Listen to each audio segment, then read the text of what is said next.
uh, candidate Alexander Cummings. We want to take this time to welcome you. For those of you who don't know, Liberia, the Liberian view is a bridge to the future, not only for Liberia, but for others, for individuals, for other nations. And we have our members that are here today. They're going to introduce themselves. And our main speaker, your own presidential candidate, um, Mr. Alexander Cummings, have given himself up to the Liberian people in the diaspora and all over the world to be able to converse with you, to tell you exactly why he can do this job. You've heard a lot of different interviews from him, and he has stated what he will be doing, what he has done, even though he's not president. And so we're allowing him to allowing you to ask him some questions.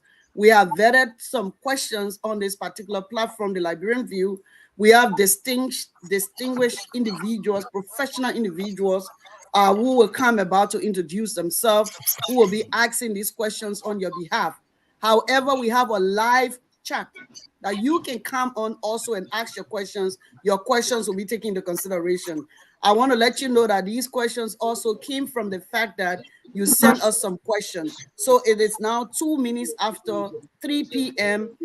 Before we introduce our special guest, one of Liberia's presidential candidate, someone who have taken his family and all that he has to say, you know what, I want to serve Liberia so Liberia can win. So before we go about introducing ourselves, we know we're going to introduce our guest speaker. I'm going to just ask some of our first start with Dr. Caroline briefly, 2 minutes to just say a little bit about yourself so people that are watching will know, those who are asking the questions, and at least to know how this works and how we're going to flow. So Dr. Caroline, the floor is yours to introduce yourself. 2 minutes. Thank you so much, Lucy, and thanks to everyone on the line. Thanks to Mr. Cummings for joining us today. Well, I don't have a whole lot to say about myself because I'm the person who believes in let my actions speak more than my words. However, I'm Caroline Broplet Davis. I was born and raised in Liberia. I immigrated to the United States in 1994. I'm an educator. I've been blessed to teach in 3 different continents in the world.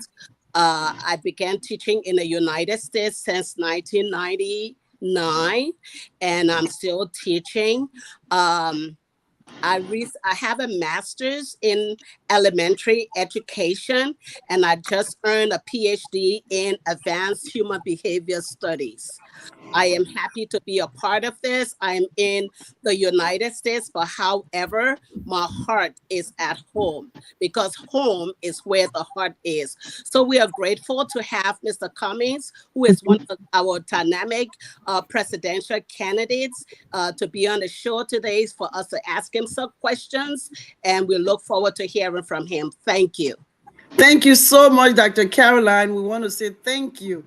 And so we're going to move quickly to our own Felix. Felix, 2 minutes just to say something about you so people can know who those on this platform and why we're here. Thank you, Madam Chair. Dr. Davis, the more we talk, this seems the more we have in common. I also matriculated to the U.S. in 1994. I've since been able to educate myself and build a family.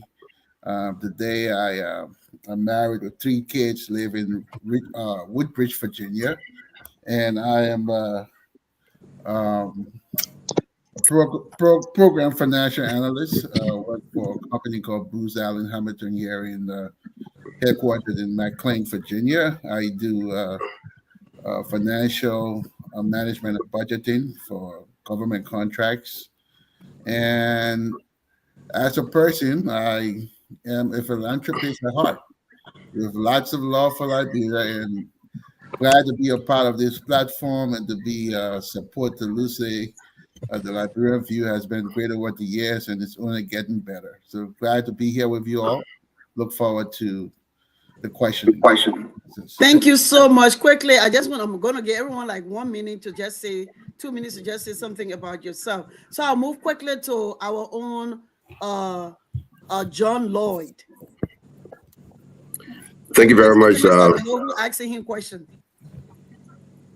Thank you very Go much, ahead, Madam Mr. Kia, Lloyd. and it's a pleasure to join all of you, and most of all to you, Mr. Cummings, on this wonderful program.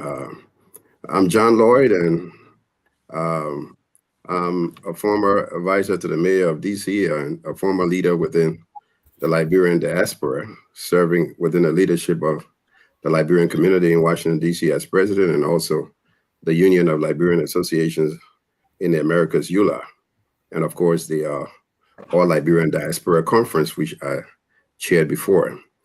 Um, Prior to immigrating to the United States, I worked in Liberia as a journalist at the Ministry of Information, and then later on as a senior writer at the Daily Observer newspaper with Kenneth Best and Mr. Peabody and others.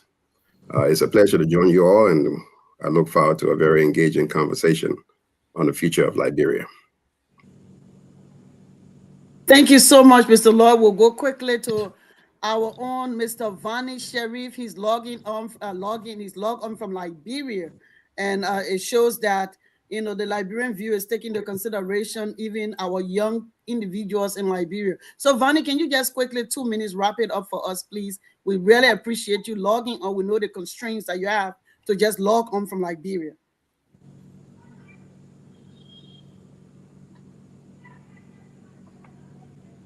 Vani, are you there?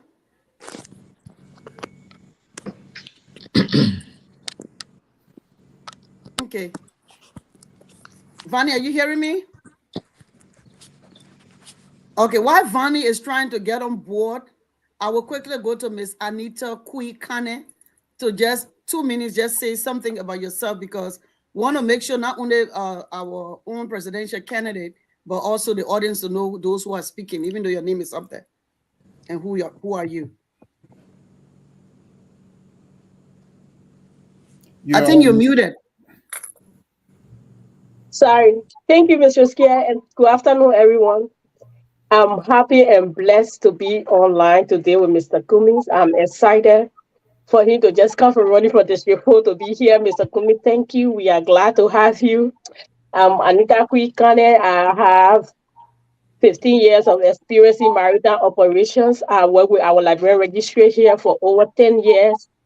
And I took a break from there, working now with the EPA, the Environmental Protection Agency in the USA, as one of the project manager. I'm happy to have you. I'm praying for you to win this election to change our country.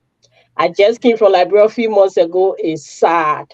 So we're glad to have you. Thank you for coming on this platform.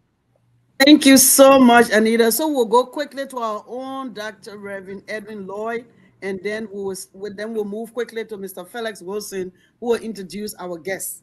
We have only 10 minutes for this. Good afternoon, and I'm glad to be joining you all this afternoon. And welcome, Honorable Cummings.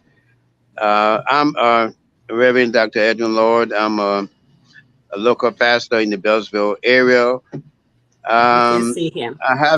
I have many hats, but above all, I'm a local pastor, and I serve a congregation in Bellsville, Maryland, called the Whosoever Will Christian Church, which I know Mr. Cummings here, no stranger to. So I'm happy, and we look forward to a very healthy and worthwhile discussion. Thank you for coming.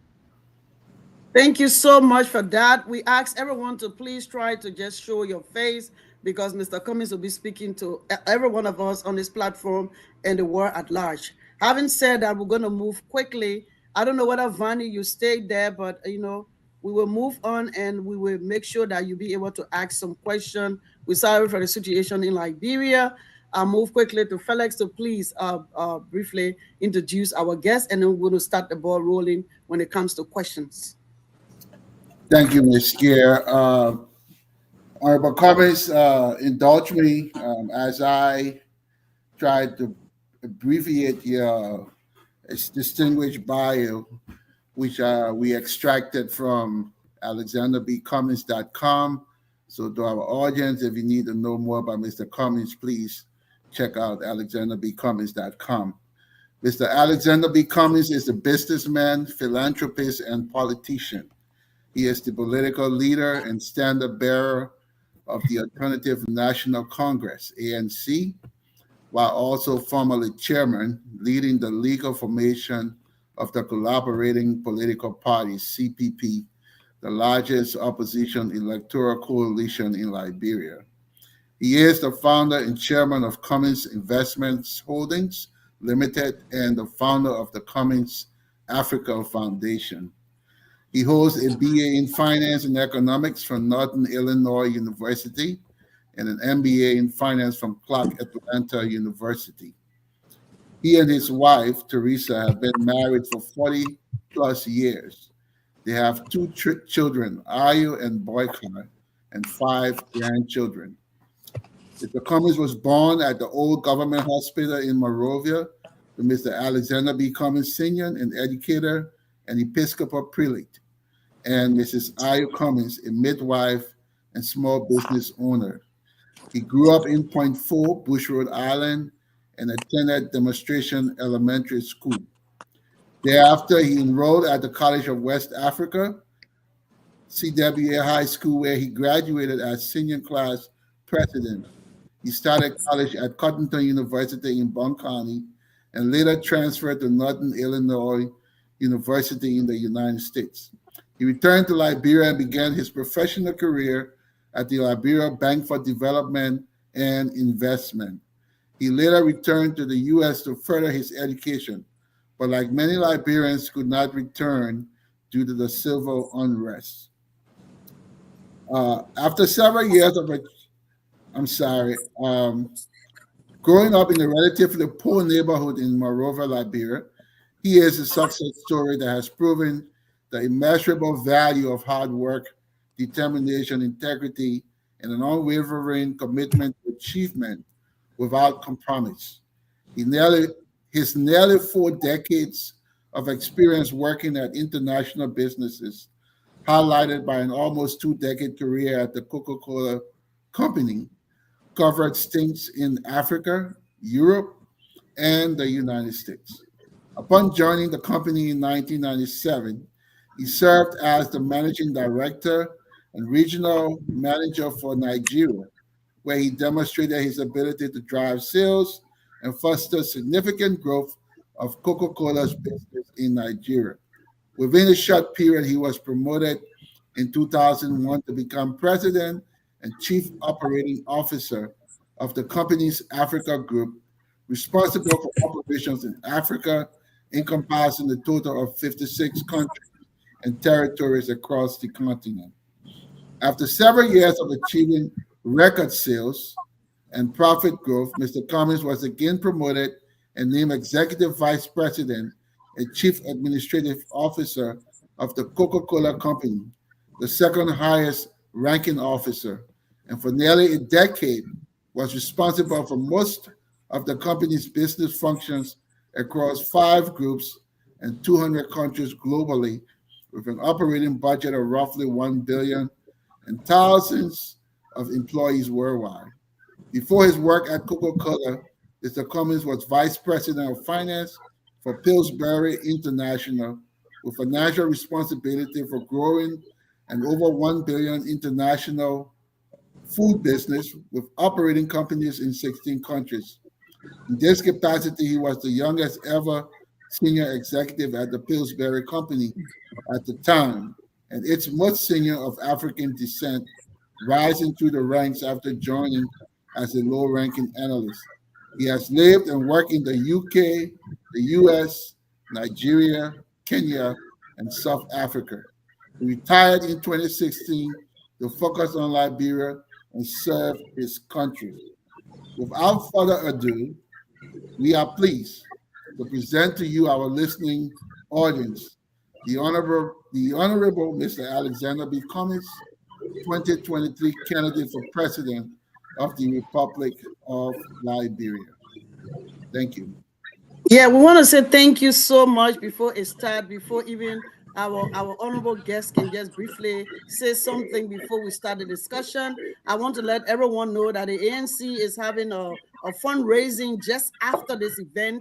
We're going to put the Zoom link meeting in this particular chat. Those are some of the things that the Liberian View does to make sure that Liberia wins. Having said that, we'll give the floor to our honorable guest presidential candidate, Mr. Alexander Cummings, to make a few comments, and then we'll start with the questioning with Mr. Vani Sharif of in Liberia. And then also we have one Alex Divine. I don't know whether some of you have watched the debate, the high school, the debate that goes around in Liberia. These are young people in Liberia that are doing a great job, and also for the peace initiative, they are also leading it. So I don't know, Mr. Our guest is going to introduce himself. I mean, to say a little brief comment about himself, and then we'll start with Mr. Sharif if you are present. If not, we will start the questioning with Dr. Caroline Davis. Honorable Alexander Cummings, the floor is yours. Thank you, sir. Thank you very much, Lucy. And it's indeed my pleasure to be with all of you this evening. I'm looking forward to your questions, to our conversations, our discussion. I'm excited about this chance to speak to you and your audience. I'm even more excited about the opportunity to serve our country as president post October 10th. So again, thank you, Felix, for that uh, long introduction. And I'm looking forward to our conversation this evening and answering all of your questions about any topic, any subject. And I also welcome comments and suggestions as well, not only to help us win the election, but to help us restore good governance and economic growth to our country. So with that, Lucy, back to you for the questions to begin. Thank you so much. I just checked the two individuals from Liberia. They are not on yet. So we're going to give the opportunity first to Dr. Caroline Davis to ask two questions, and one after the other. And then we'll give the opportunity to Honorable John Lloyd to also ask two questions. And then we'll go to Anita Koi. Then we'll come to our own Reverend Dr. Edwin Lloyd. Dr. Caroline, the floor is yours. Thank you. Thank you so much, says Lucy, and thank you again, um, Mr. Cummings, for joining us. I personally have heard a whole lot about you, Mr. Cummings, and the work that you are doing in Liberia. I have a daughter who lives and works in Liberia, and she always keep us updated with some of the projects and the things that you are doing. However, when I communicate with people about a different presidential candidate, your name always come up. But the common theme that I keep hearing is that Mr. Cummings is doing a great work, but a lot of people in Liberia don't know him. So it's like you are doing a great work, but a lot of people in Liberia don't know you and what you're doing. So what is your plan to make yourself more visible to the Liberian people, for them to see some of the things that you are doing? What is your plan to make yourself more visible as a presidential candidate? I think I'm having problems. Can you hear me? We can hear you, but we can't see you right now. Okay, let me answer the question and then I'll have to switch um, internet service here. I apologize. But yeah, so, I think the narrative about not knowing me has changed and is changing. Um, we have been aggressively traveling the country. We've been aggressively telling our story on radio, which is the primary medium of communications in Liberia. We have been doing a lot of interviews, not just on social media outlets like this one, but also on radio in Liberia. So I think the narrative about not being known is subsiding. And this is why we feel very confident about our chances on October 10th. When you look at polling, legitimate polling, we've seen some recently. There are three top candidates. The range around us is very narrow. And so with this push in the final 37, 38 days or so, we are confident we'll at least emerge to coming into a second round and then eventually win. So Caroline, I think the narrative about not being known is subsiding. Thank you very much, Mr. Cummings. And we are glad to hear that and to know that. And we believe it shall be so. From your bio, you have done a lot in terms of just the economic growth of companies and organizations that you have been a part of. My next question to you is, what do you plan to do to stimulate the economic growth and job creation over the next 4 years if you were to become president for 6 years? So I don't like to use the conjecture if, Caroline. I usually say when I become president. And one of the things that sets me apart from all the other candidates is my background and experience in the private sector, my understanding of the economy and how it works, my understanding of what it takes to create jobs, my understanding of what it takes to attract foreign direct investment into Liberia.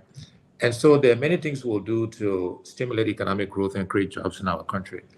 In no particular order, first we have to sort of fix the environment to make it attractive for businesses to be successful, both Liberian businesses and to attract foreign investment. That means we got to revisit all of our various rules and regulations. We got to visit all of our taxation and tax policies. We got to make sure we get rid of all the bureaucracy that hinders businesses.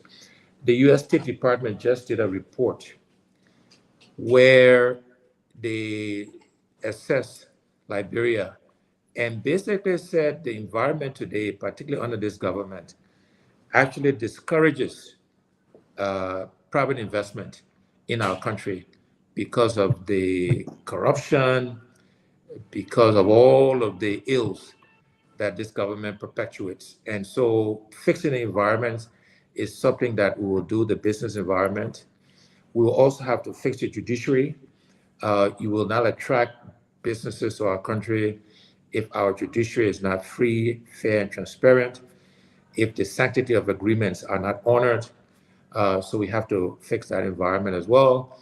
We got to also make sure Liberians feel safe in their country, as well as foreigners, because when people don't feel safe, you will not grow the economy.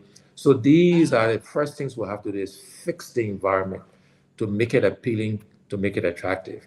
Then we've said we will invest and focus on our agriculture. We want our economy to be agro-based. If you look in the region, if you look next door to the Ivory Coast or Cote d'Ivoire, one of the reasons why they're doing much better than we are is because they have an agro-based economy, and we want to move Liberia in that direction. We've also said we want to invest in tourism, and we've said specifically ecotourism, because we don't have the five-star infrastructure for five-star tourism. And so tourism is another way we can create jobs and grow the economy. So then a long list of things we have to do, Caroline, but those are a few of the things we'll do to try to fix the environment in Liberia. Thank you. And you are back on. Before I turn to Lucy, I just want to ask our audience, those that are participating, please mute yourself until you're about to speak, because there are distractions in the background. Lucy, I turn it back to you. Thank you so much, Dr. Caroline. So we're going to just move from Dr. Caroline quickly. I think I saw Mr. Vani Sharif. Vani, are you there? Can you talk? wanted to give you the opportunity to ask a question, especially from Liberia. Okay, I think Vani is still having a problem. We're hoping that everything will work out for you. These are some of the things that need to be fixed in Liberia. At least additional things that need to really be fixed so that people can have these kind of discussions. So having said that, I will turn it to our own Honorable John Lloyd, who I've asked to come also as an opinion leader and someone who has served this community for years. And we all, as I serve, he support every leadership in the Washington, D.C. metropolitan area. I'm going to give John Lloyd the opportunity to ask 2 questions. John, the floor is yours. Thank you very much, Madam Kia. Mr. Cummings, it's a pleasure having another conversation with you. And I think you very eloquently delve into the issue of economic research in the country. But let's discuss some of the challenges that are there towards achieving these goals that you outlined. I like, the fact that you mentioned agriculture and tourism. Those are revenue sources. And sometimes people talk about development and do not speak on how they're going to get these things done. But at least, it's a segue into that particular line of discussion. So coming out of years of instability and which was punctuated by, a disaster in the form of a pandemic, Ebola, about a decade ago. The country has been, burdened by an environment that have infused, poverty, the lack of investment.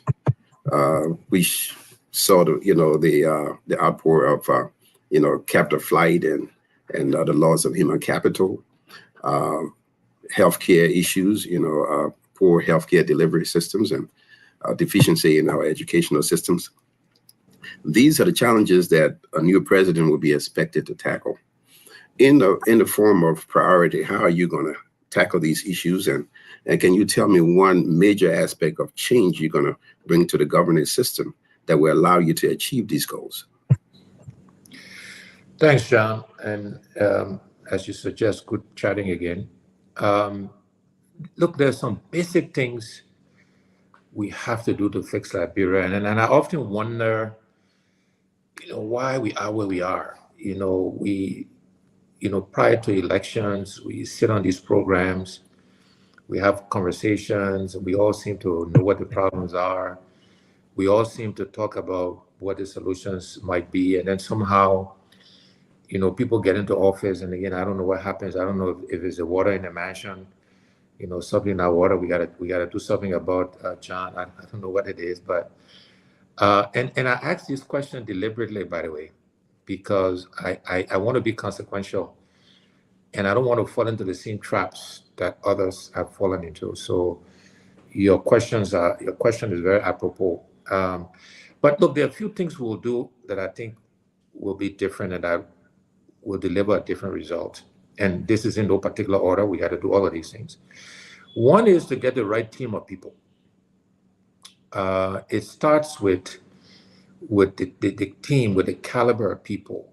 And we will make sure we get the best and brightest Liberians to come and help to support us to change and transform our country. Not just the best and brightest in terms of qualifications and experience. Yes, that's important. But the best and brightest in terms of values, in terms of intentions, in terms of integrity, in terms of work ethic. All of those things we'll look for to get the best team of people. Second thing we'll do that I think will be different, we'll not try to fix everything on day one. Because if you don't make choices, if you don't prioritize, you will do nothing well. You will do a little bit of everything and you will do nothing well. And so we will make choices, we will prioritize. And so we have identified 5 areas we want to focus on in terms of priorities. But within each of those priorities, we have priorities.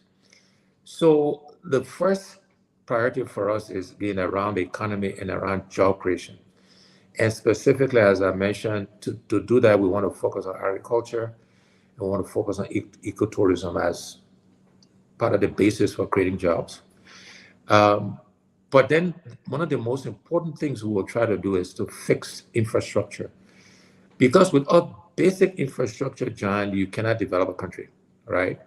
And that basic infrastructure involves running water, roads, electricity, and I always add a fourth technology. The issues we're having now, getting to Vani and that sort of stuff in the 21st century, that shouldn't be, right? But infrastructure is foundational. The US government did a study many years ago, 10, 15 years ago, on what limits economic growth in Liberia, and they came up with what they call two binding constraints, electricity and roads. And 10, 15 plus years later, we still struggle with both of those things. So infrastructure is foundational, right? And then we will tackle, education, healthcare. Let me give you another example. Within education, we're not going to try to fix the whole system, right? We're going to focus primarily on teachers training at every level, university level, secondary, elementary, primary. If you don't have good teachers, you're not going to get good output. So we want to focus on teachers' education, vocational training. That's what we focus on education. In healthcare, we're only going to focus on primary healthcare.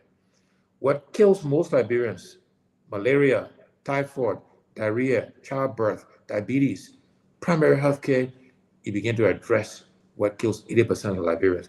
So right team, right people, right skills, right values, right priorities, and prioritizing. It's going to be hard to do when everything is broken. People will be screaming and yelling, but we gotta prioritize, we gotta focus, and then of course we gotta find the money to do it, right? And I often say the first people go to find the money is we'll stop the stealing, because I don't like to call it corruption anymore. It makes it sound elegant, right? People steal and they're rogues. We will stop the stealing and reinvest productively. We will make sure we're getting full value from our natural resources. I don't think we do today. To get as another means of finding the money, we'll leverage debt. If debt is well used in productive resources, you can generate economic growth and activity, and we'll do that as well. So those are some of the things I think we'll do different. And then we'll make sure that everybody follows the rules, John, including Alexander Cummings, who will be president. This, do you who I am, this big shot business, we got to change it, right? We got to set the example. We got to stick to the priorities. We got to hold people accountable. We got to measure what we do. We got to run the government kind of like a business, right? And I think that'll be different from what has been done in the past. So those are just some examples what I think we'll do different. But I'm also anxious to try to understand it. You have thoughts now or offline why we are where we are after 176 years, right? What has stopped us? I have some hypotheses of what that is, but I'm trying to learn and understand so we don't fall into that trap as we move forward and try to change our country. You're muted, I think, John. John, you're muted. Yeah, thank you very much, Mr. Cummings. I think your answers were very in place, and it was interesting listening to what you're saying. And everything sounded very great. And I will move on to the next question, which is not basically my own, but questions, basically that were in the peanut gallery among Liberian in minor political discussions. The prevailing questions is, well, Mr. Cummings is among the top 3 candidates in the country with a good chance of winning as any of the other 3. We have Mr. Boykai and Mr. Weah as the other 2 major competitors in this race. And there was a coalition of the CEPP. It's now dwindled to 2 political parties, but at some point in time, I believe there were at least 4 parties in that coalition. And at the onset of your campaign, people believed that you should have just folded up your campaign, threw in the towel, and become a vice presidential candidate to Mr. Boykai on a CPP ticket. And because you didn't do that, it's going to open the gateway to Mr. Weah going for a second term and continue economic decay in the country. What do you have to say to address that particular issue where they say that, well, Mr. Cummings completely refused to accept a number 2 spot, and he wasn't even open to negotiations or discussions on that issue? For the benefit of the public who was having that kind of discussion, how can you address that, Alex? Yeah, I think that's probably some of what is wrong with the country, right? And that's probably why we are where we are after 176 years. John, we entered into the CPP with all the right intentions. Within the ANC, I would really say about 70% of ANC partisans did not want us to join the CPP, and I insisted we did, because I did believe it was in the interest of the country for us to come together. You know, another reason why, when I decided to enter Liberian politics, I did not go and form a new party, which is what typically people do. I wanted to join an existing institution, and the ANC existed. And I like what it stood for, their beliefs, their mottos, and I joined the ANC. Because again, I believe working together as a people, it will be one of the things we will need to do differently to move the country forward. So we agreed to join the CPP. We agreed to a process of how we would select who would lead the CPP. We collectively agreed to a process. And all I insisted on is, let's follow the process we agreed to. I think, again, part of the issue is that, you know, in Liberia today, sometimes somebody runs for representative or senator 2-3 times, and they tell them, people that say, well, let's just give it to the man or the woman because they're not trying at that time. That's the wrong way to think about this stuff. That's why, again, I think part of the reason why Liberia is where it is. We agree a process.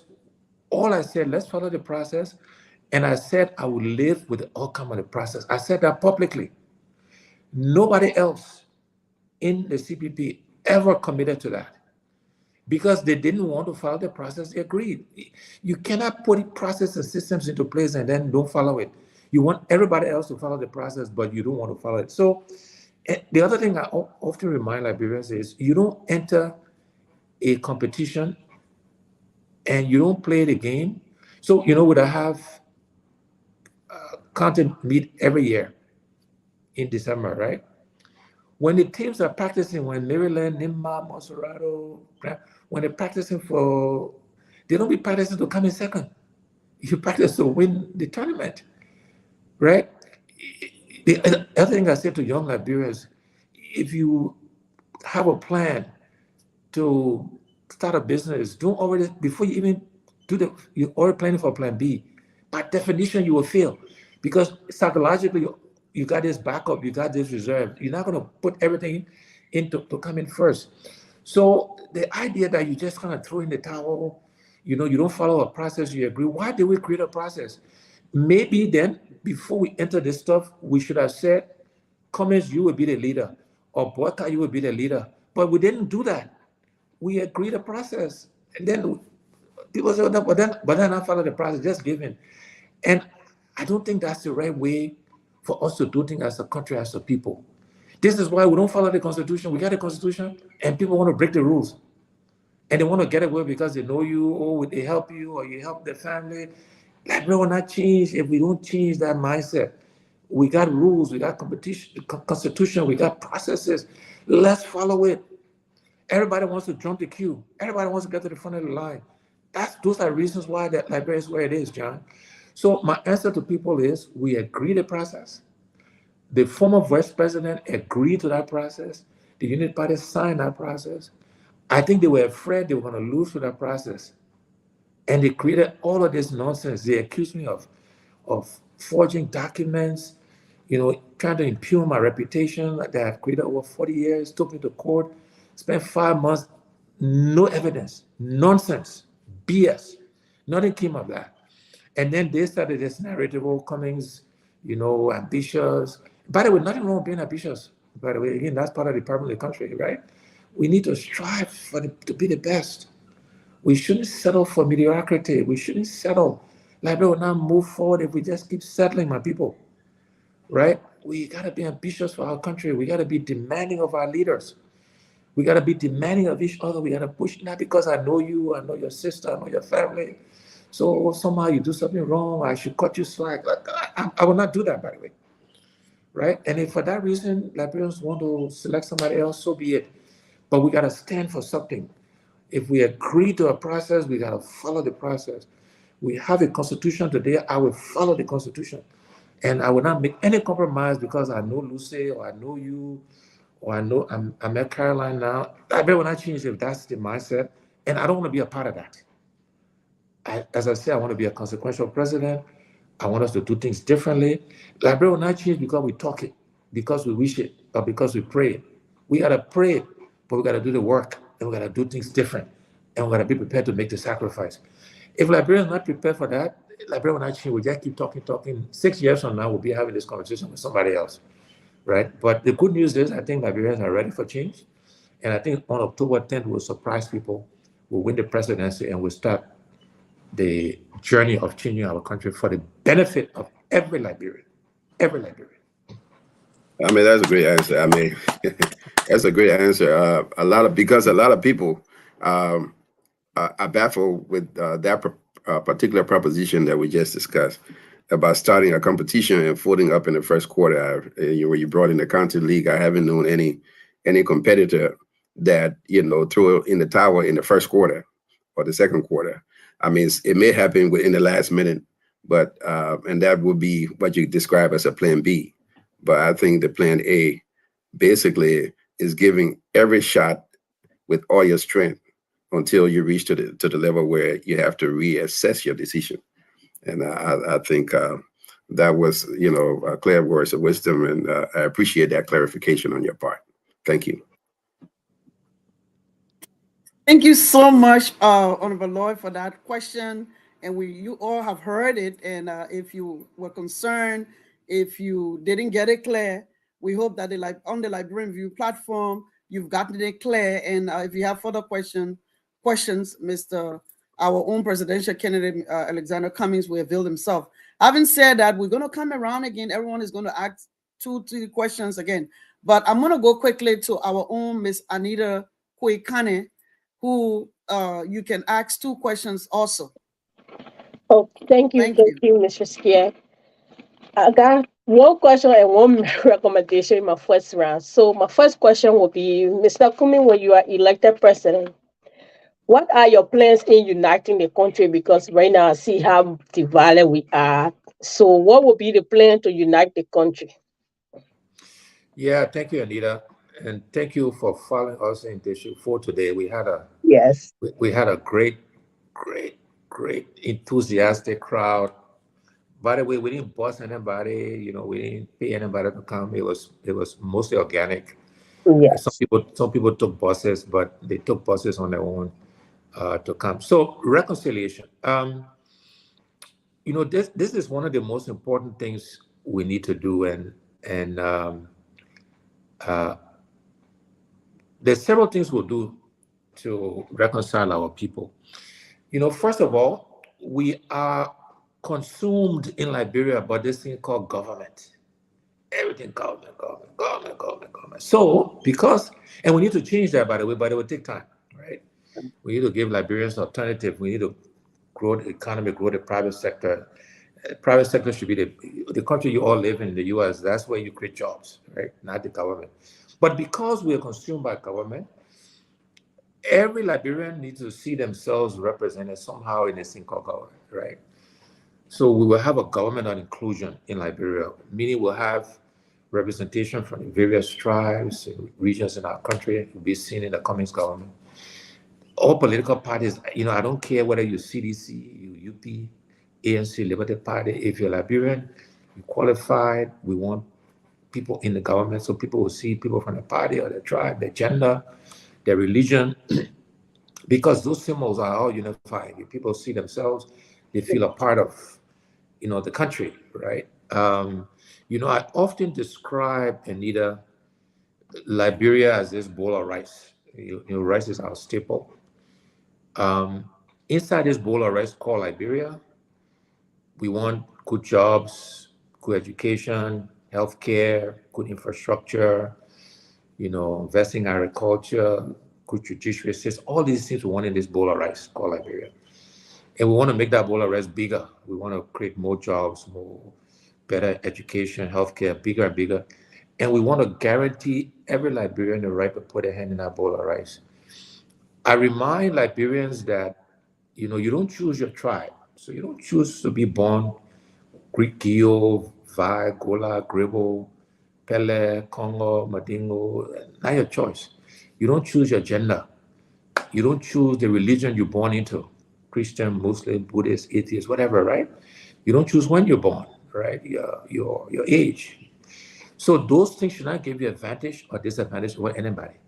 And the Liberia I want us to aspire to is this Liberia where we don't care about those things. Everybody is guaranteed the right to put your hand in a bowl of rice.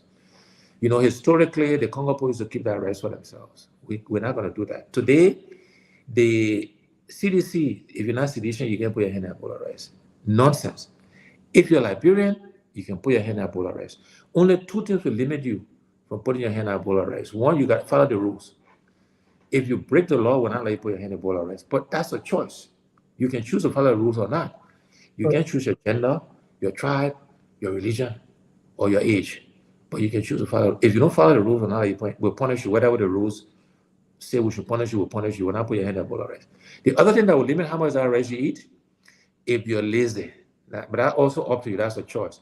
If you work hard, you're industrious, you can eat as much of the rice as you want, as long as you follow the rules, because we're making the bowl of rice bigger, right? So we want to unify people around it. And then we will revisit all of our national symbols to make sure it's unifying, it speaks to who we are as a country.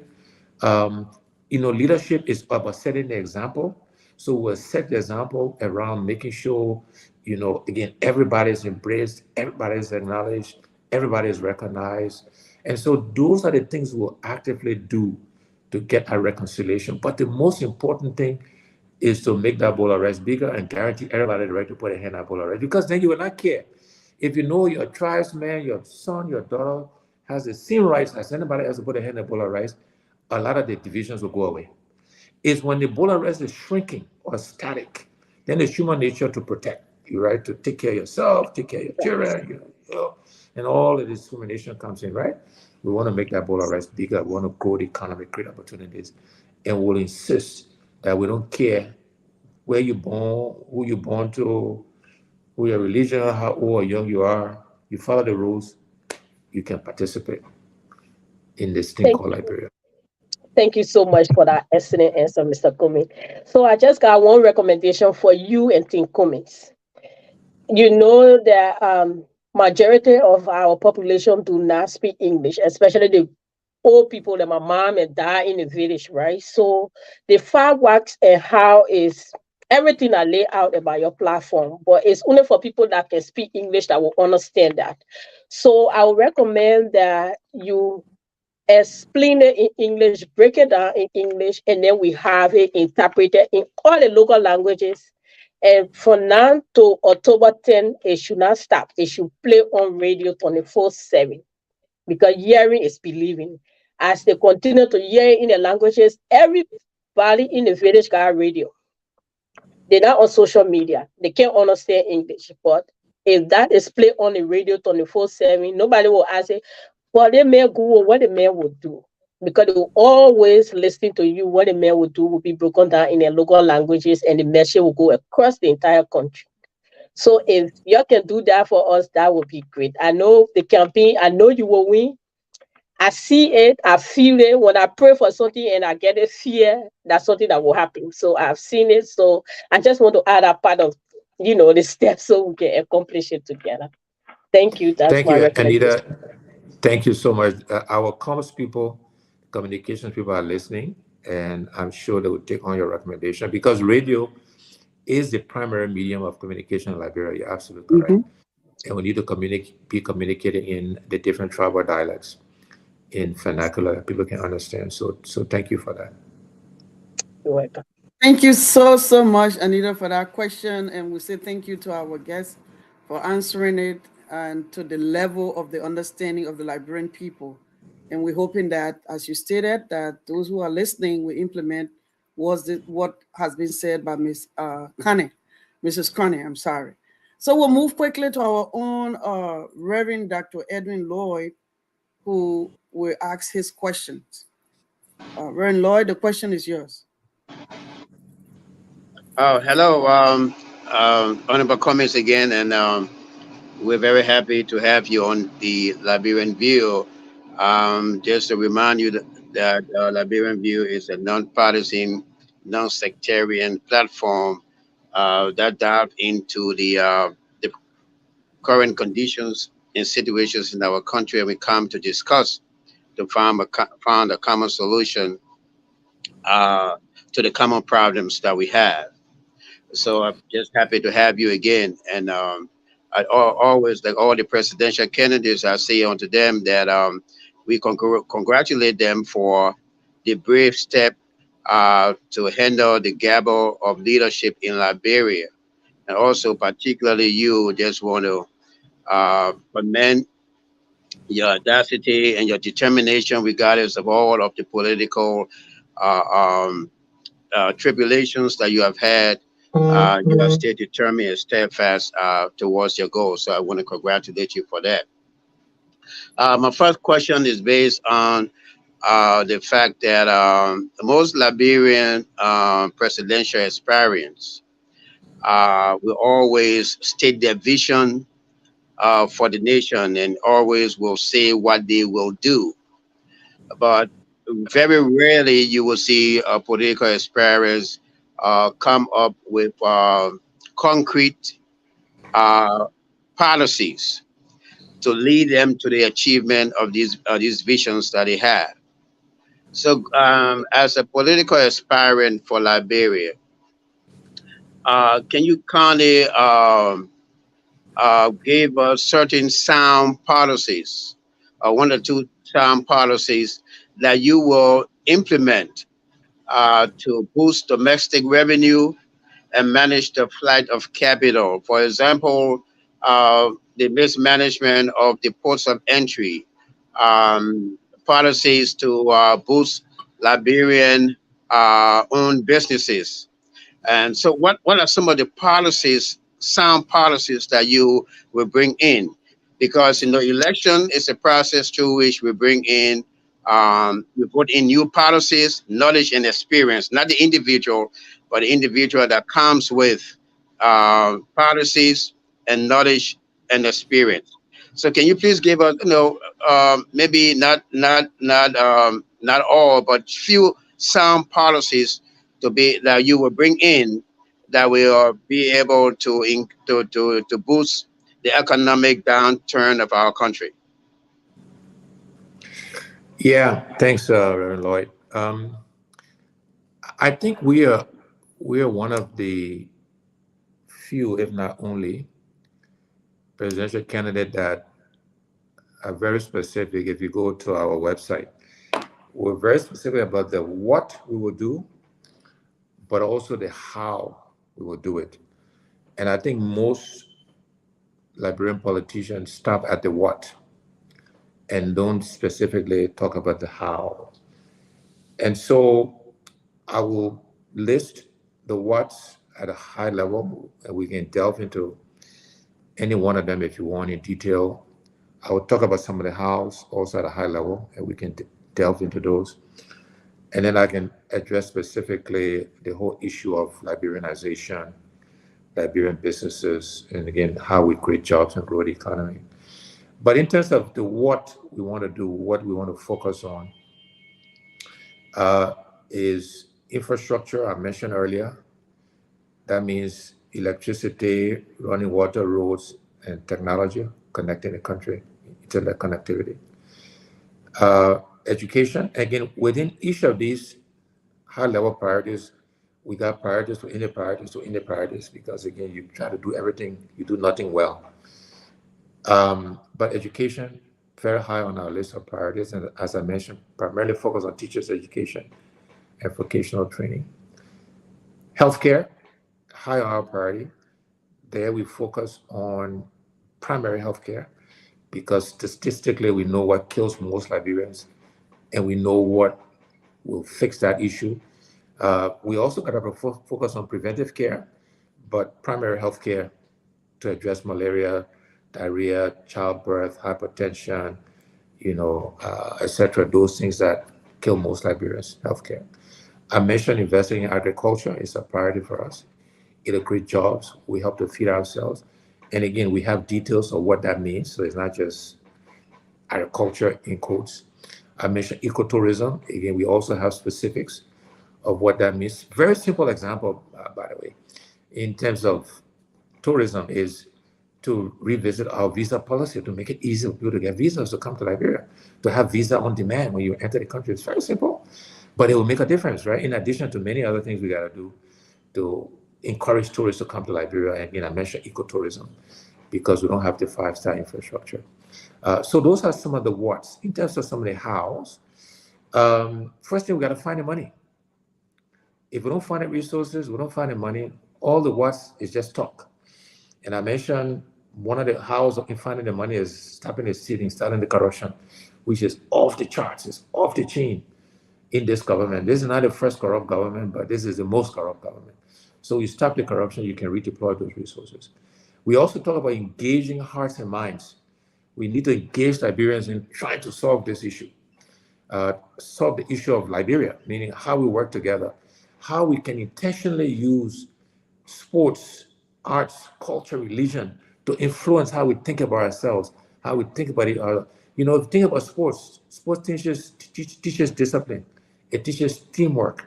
It actually teaches integrity. Religion is supposed to be doing the same thing. Arts, music, and culture influences how people think. So we want to be intentional about, and we got a team of people who have worked on that and have recommendations on how you want to engage Liberians to own this country, own the problems, own the solutions, tell our own stories, reduce this dependency mentality. But that's a big part of the heart, the how. Using technology. Technology is a big enabler. We want to use technology in everything. It will help us solve problems in education, healthcare, infrastructure, technology. And I mentioned very early on, getting the right people, building the right teams, right? Qualified people in the right roles with the right values and integrity. Very important part of the how will change our country. On the liberalization policy, something we're doing the first 100 days is we'll enforce the policy.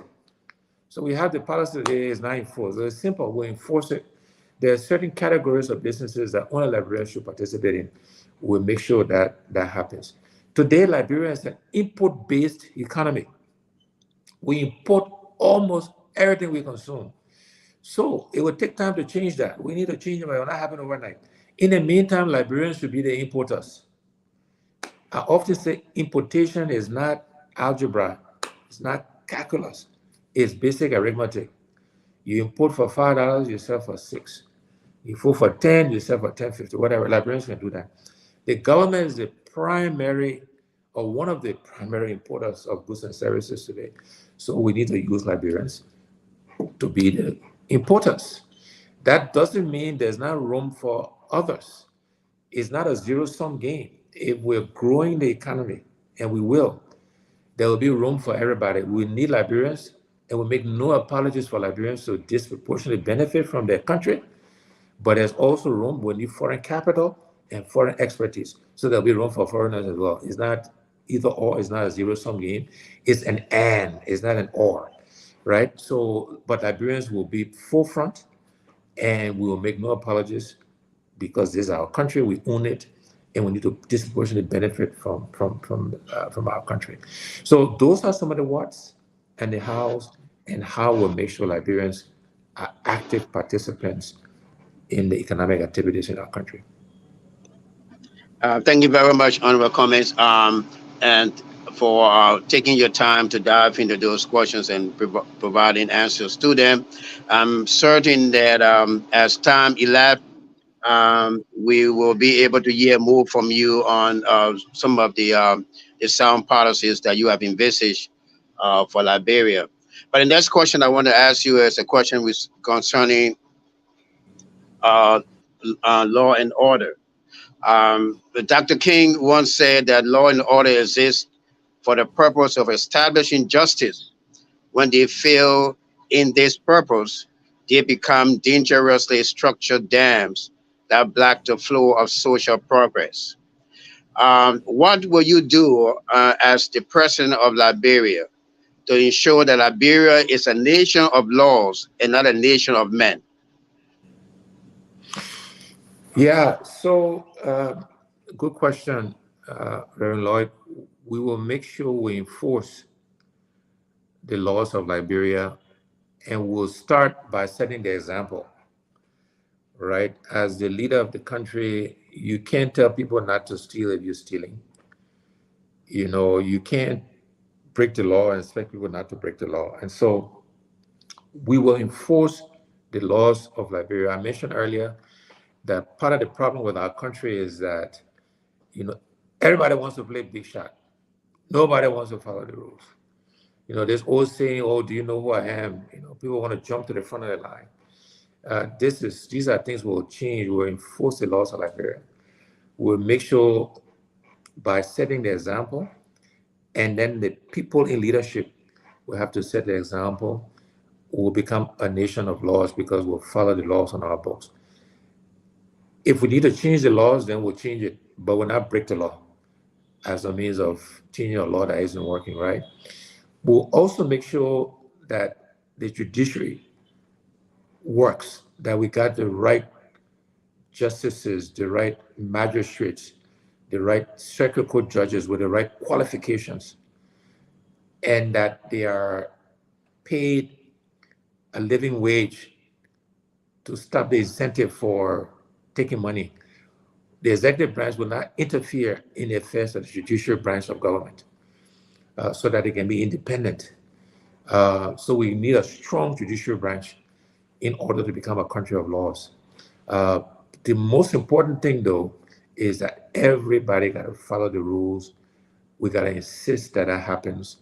Again, if we need to change the rules, whatever the process for changing the rules to the legislative process, we should do it, but nobody should be above the law.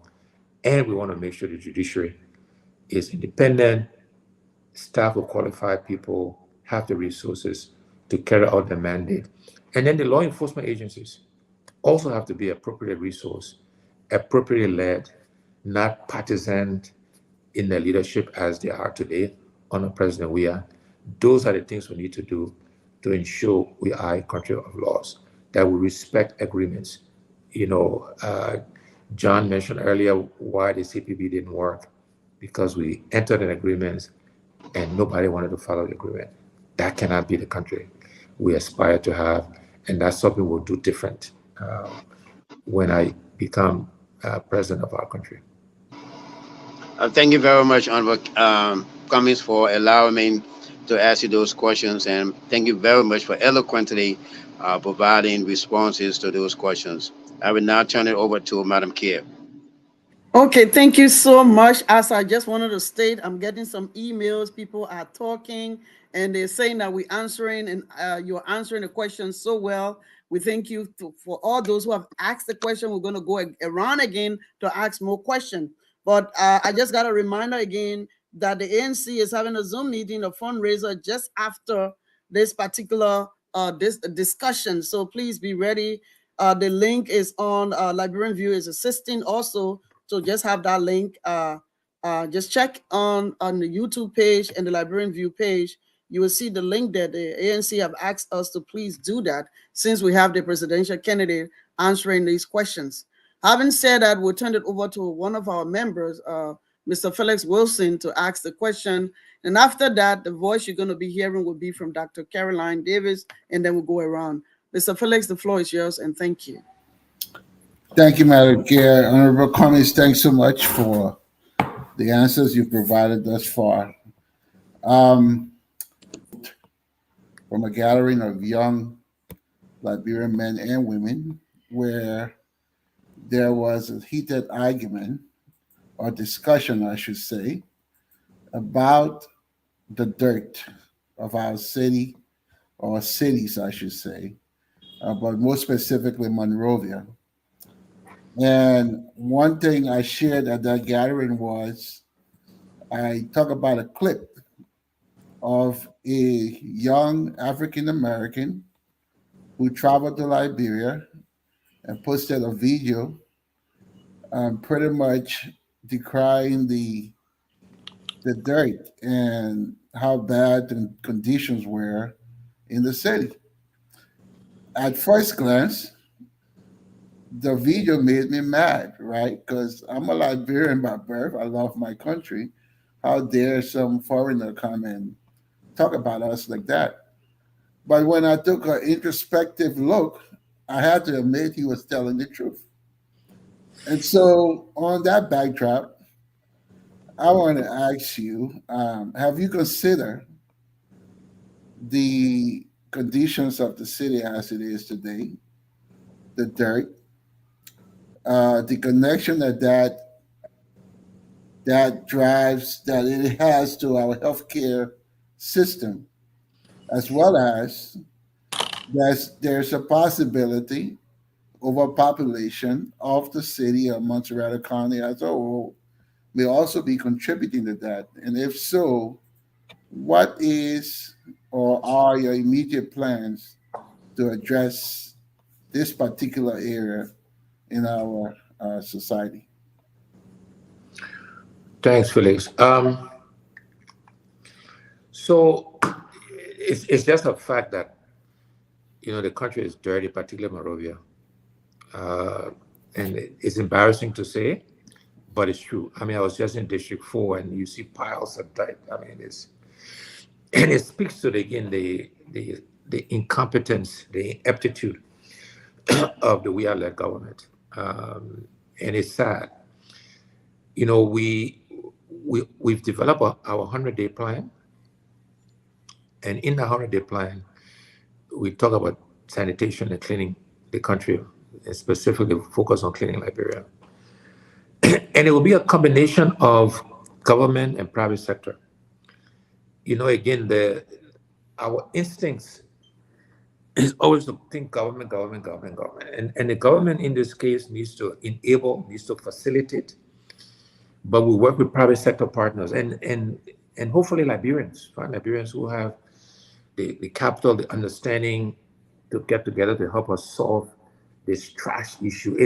It's also part of basic discipline, right? So in addition to making sure the landfills work, in addition, making sure you got repository for people to put their trash, the trucks to move it around, all of the infrastructure, is the punishment of you can't just drop the plastic bag after you drink the water on the street. The level of indiscipline we gotta get at, right? Sorry, it's not acceptable. So we need to have trash receptacles around, and people gotta use them. They gotta walk to them. But yes, this is something we will address in the first 100 days as a combination of government and private partnerships. Trash collection in the U.S. is sometimes done by the municipality and or by private businesses. The municipalities contract private businesses to do trash. So it's not the city of whatever city you live in per se necessarily doing it. They enable the facility, right? You pay your taxes and they use it to. So we gotta address this issue of trash, meaning getting it off the streets, but then Liberians also gotta be expected not to litter, not to, put trash anywhere. We gotta make sure there are trash cans around and that kind of stuff. But it's that basic discipline, even jaywalking, just crossing the road anywhere. That can't be. If we want this country to change those basic things, everybody got to follow the traffic rules, for example. I mean, I'm digressing, right? But today anybody can start a third lane, and that kind of stuff. That's just not. It goes back to the last question about a country of laws. Those basic things will happen day one. We can allow those behaviors. So we'll address the trash issue across the country. And Liberians individually can and must play a part. In terms of overpopulation, look, there's a reason why Montserrat, Monrovia is overpopulated because of the wars. Population flocked for safety, came here.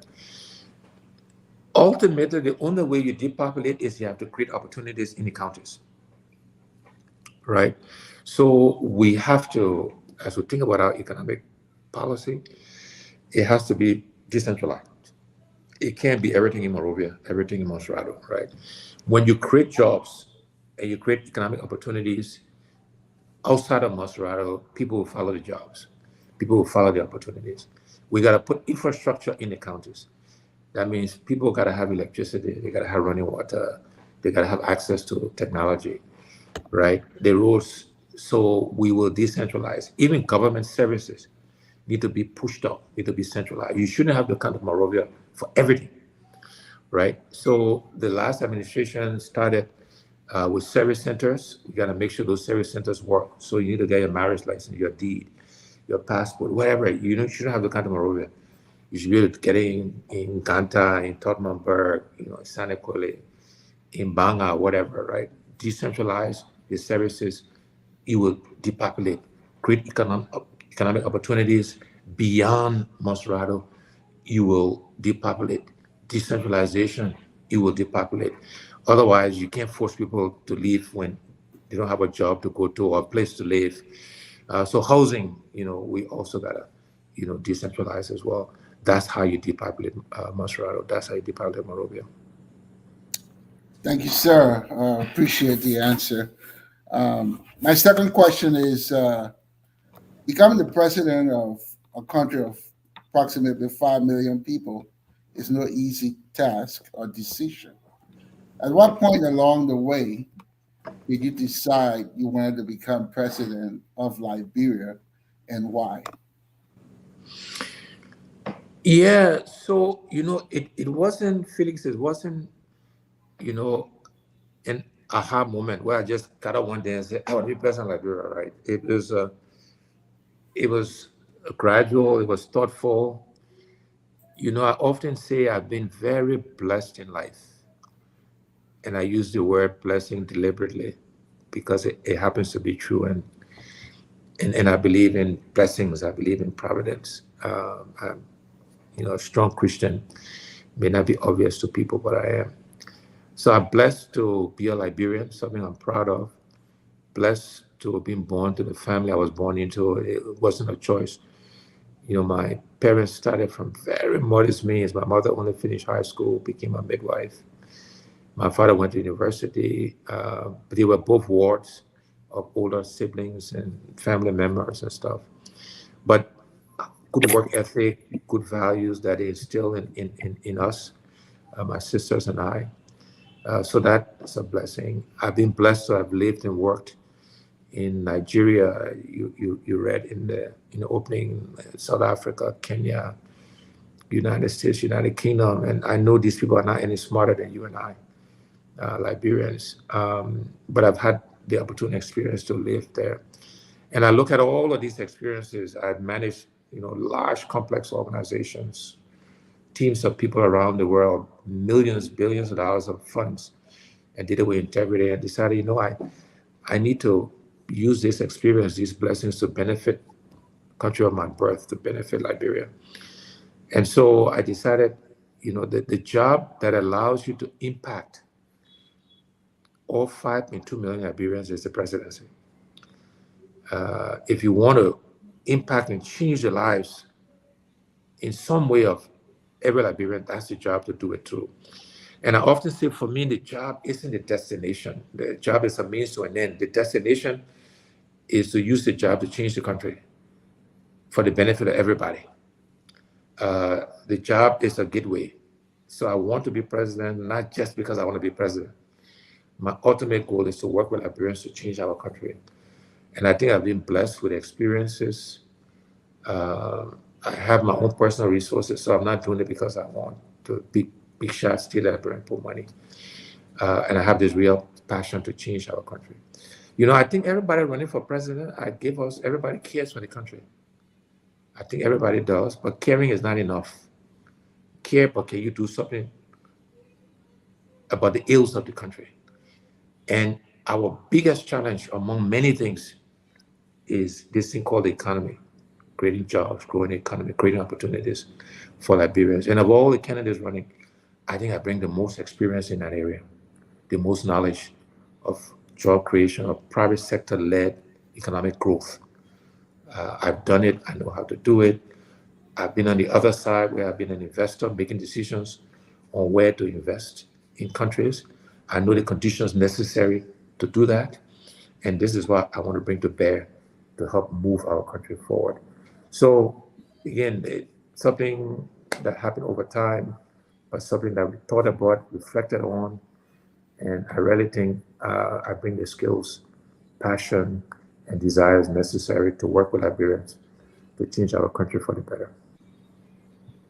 Thank you. Appreciate the answer. Madam Kier? Yeah, thank you so much for that question and for the answer. I just want to also let our audience listening to us that we also extended this particular invitation to the sitting president, and also our former vice president, presidential candidate of the Unity Party. We extended a letter to them for them to come and converse with the Liberian populace also in the diaspora, and also to give the opportunity to other Liberians in Liberia to hear exactly why they want to be president, what do they have to offer, what can they do to change the situation in Liberia. We are grateful under this platform to have our own Alexander Cummings, who have availed himself for us to ask him these questions from discussion we've been having. For instance, we talk about the power of one vote, the future of Liberia. We talked about the significance of one vote, the responsibilities of presidential candidates and the electorates. Today, you are hearing from our own presidential candidate, Alexander Cummings, who is really giving us detailed explanation and telling you why he wants to lead the country, and not only leading, but what he's going to do differently, looking at the current situation in Liberia and contrasting it to our understanding. I hope this will also help you to understand clearly what the vision is, what the goal is, and so that you also can have a buy-in and sit and really rethink and say, we have to vote Liberia, not who you know or who you know right now. So we are asking President also our own Mr. Boakai to respond to the Liberian View letter, so that you can also tell the Liberians what you have in stock and what can you do differently. Having said that, we want to say thank you to Mr. Cummings, and then we'll also go around for our next set of 2 questions, and then we will be closing. So we'll turn the floor over to our own Dr. Caroline Davis for your 2 questions. Thank you so much, Mr. Cummings, for this opportunity to converse with your Liberian people in the diaspora especially. Thank you.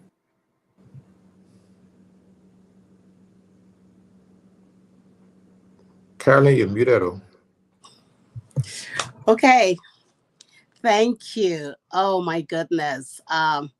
So much rich discussion is going on here, and I just wish all of Liberia was tuning.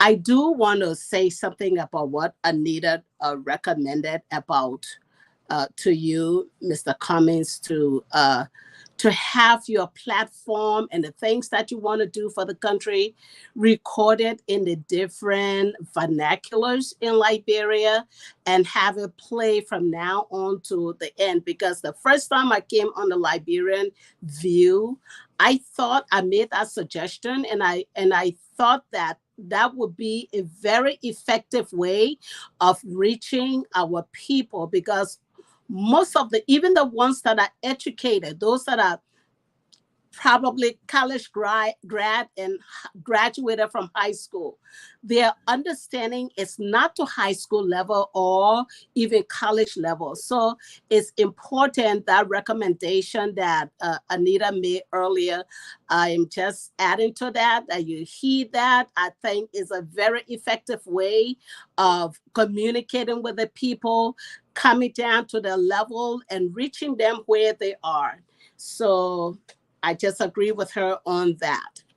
My 2 next question, I want to start with corruption. You scratched a little bit on the surface of that, and but I just want to bring this as a question, because I am very troubled and very bothered by the way corruption has permeated our society.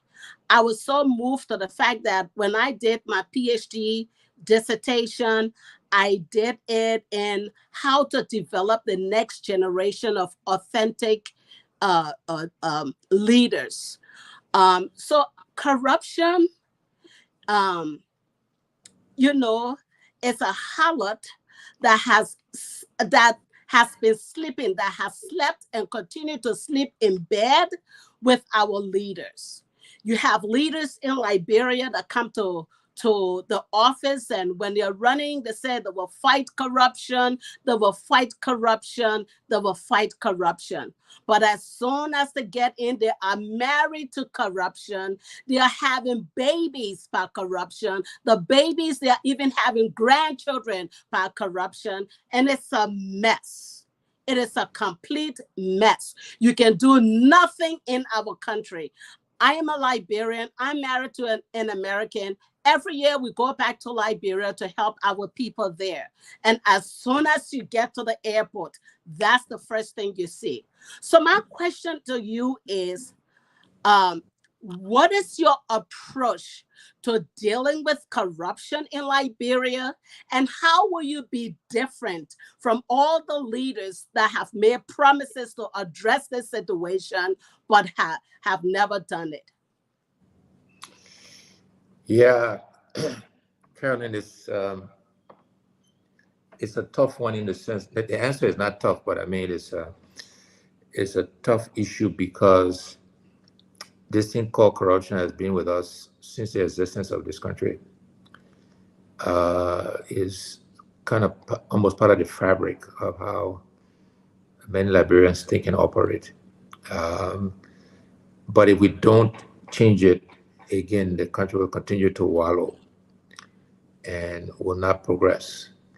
And it cuts across every fabric. Is in the church, is in the mosque, is in families, is everywhere. So these are the steps we'll take to start the journey of eradicating corruption.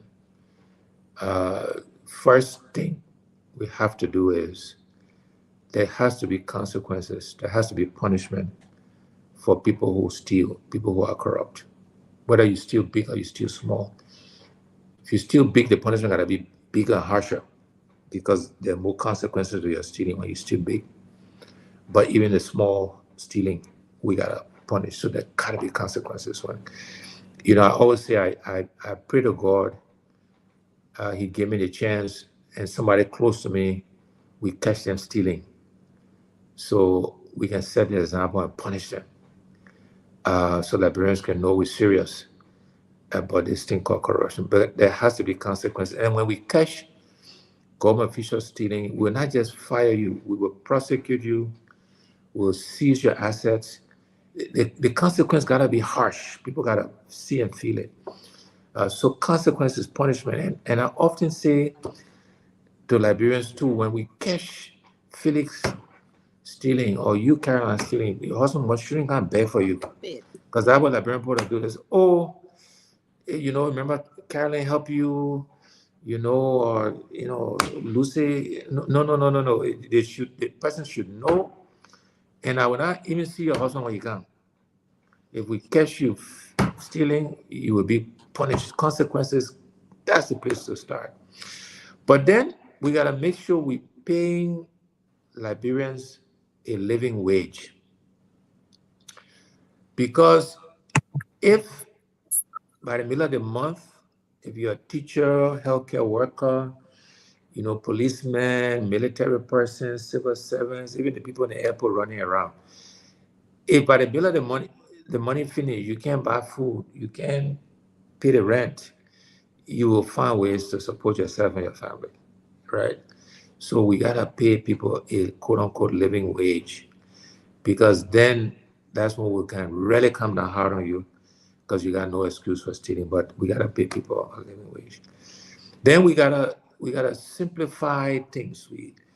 We shouldn't make things too complicated, because when they are, then the few people that understand, and I will give you an example what I mean. The people that understand, they use it to seek rent, right? The example I like to use, and it is meant to be illustrative. It's not as simple as the way I'll make it sound. But I mentioned earlier, we import everything we consume.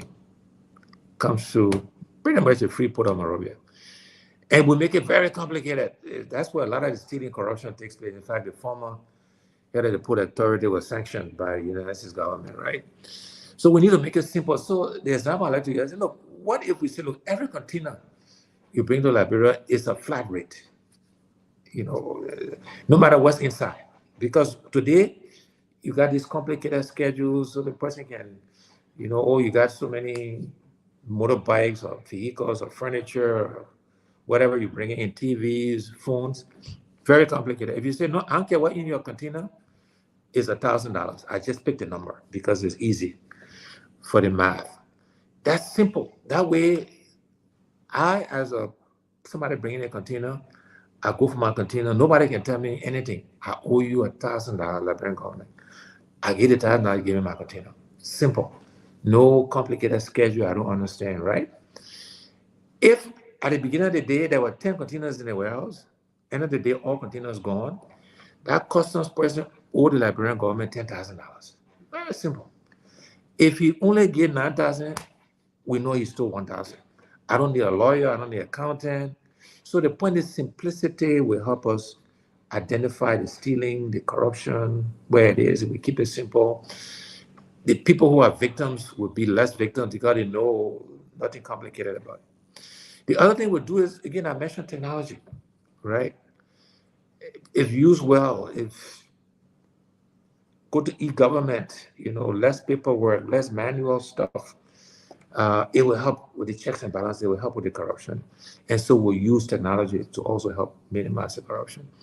Then this is why I mentioned engaging hearts and minds. We need to call on people in churches, in the mosque, other leaders to set the example, right? You can't take the worst person and make them Father of the Year because they give some money to the church, right? And we do that. That's another form of corruption, right?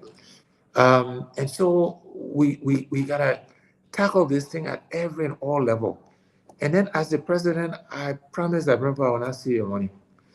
In fact, I don't know what they pay the Liberian president. I need to find out. But I would donate that salary to some cause, right? And we'll make it public because we're not doing this for money. And we got to set the example. And the people around me, the people are putting government. That's what I said to John earlier. We'll pick the right team, not just qualification and experience, but values and integrity. Because when they steal, I will go after them the hardest. Apparently Jerry Rawlings said this when he became military head of state of Ghana. He said, if we catch anybody stealing, we'll kill them. And the people said, oh, you have to kill a lot of people. And he said, no, I just got to kill one. The point is when you set the example, one high profile person, everybody else will follow. I don't plan to kill anybody, but whatever the law says, the punishment is for stealing, that's what we'll do, right? So those are some of the things we'll do to get at this thing called corruption. We want to engage Liberians in this thing as well. They got to be a part of this thing because it affects them. Today Liberians think about corruption the way Americans think about wealth. So in the United States, people don't envy wealthy people because they think one day I could be wealthy too. And so today many Liberians don't think about corruption because maybe one day I'll get my chance to see too, right? We got to change our mindset, right? Our young people got to realize there's no shortcut to success. You got to work for it. It takes time. You got to earn it. And again, setting that example will be an important part of it. Punishment, consequences, simplifying stuff, keeping it simple, so everybody understands the rules. Using technology, paying people a living wage. These are all the kinds of things we'll do to address this thing called stealing, this thing called corruption. And I like to use the word stealing because I think it better explains corruption, makes it sound elegant, right? People steal and they're rogues, and we should call them that. Thank you so much. You really explained that, and I like the idea of holding people in government accountable, because I think a lot of them think they're above the law and they can do whatever. So as a result, they become role model for those who are aspiring to be in government. And like you rightly said, most people only want to be in government to be like those that are corrupt. And we are praying that God will give us a leader that will deal with this. I know it's not going to happen overnight, but with hard work and the process, it can be done. it can be dealt with. My final question, I'm an educator, and growing up in Liberia, my father was very, very dedicated to his children being educated. And, he held us responsible for our own growth and development when it came to progressing at school and making progress at school. So I've been blessed. I've taught in several, like I said earlier, in several continents, including Africa. And, education means a lot to me.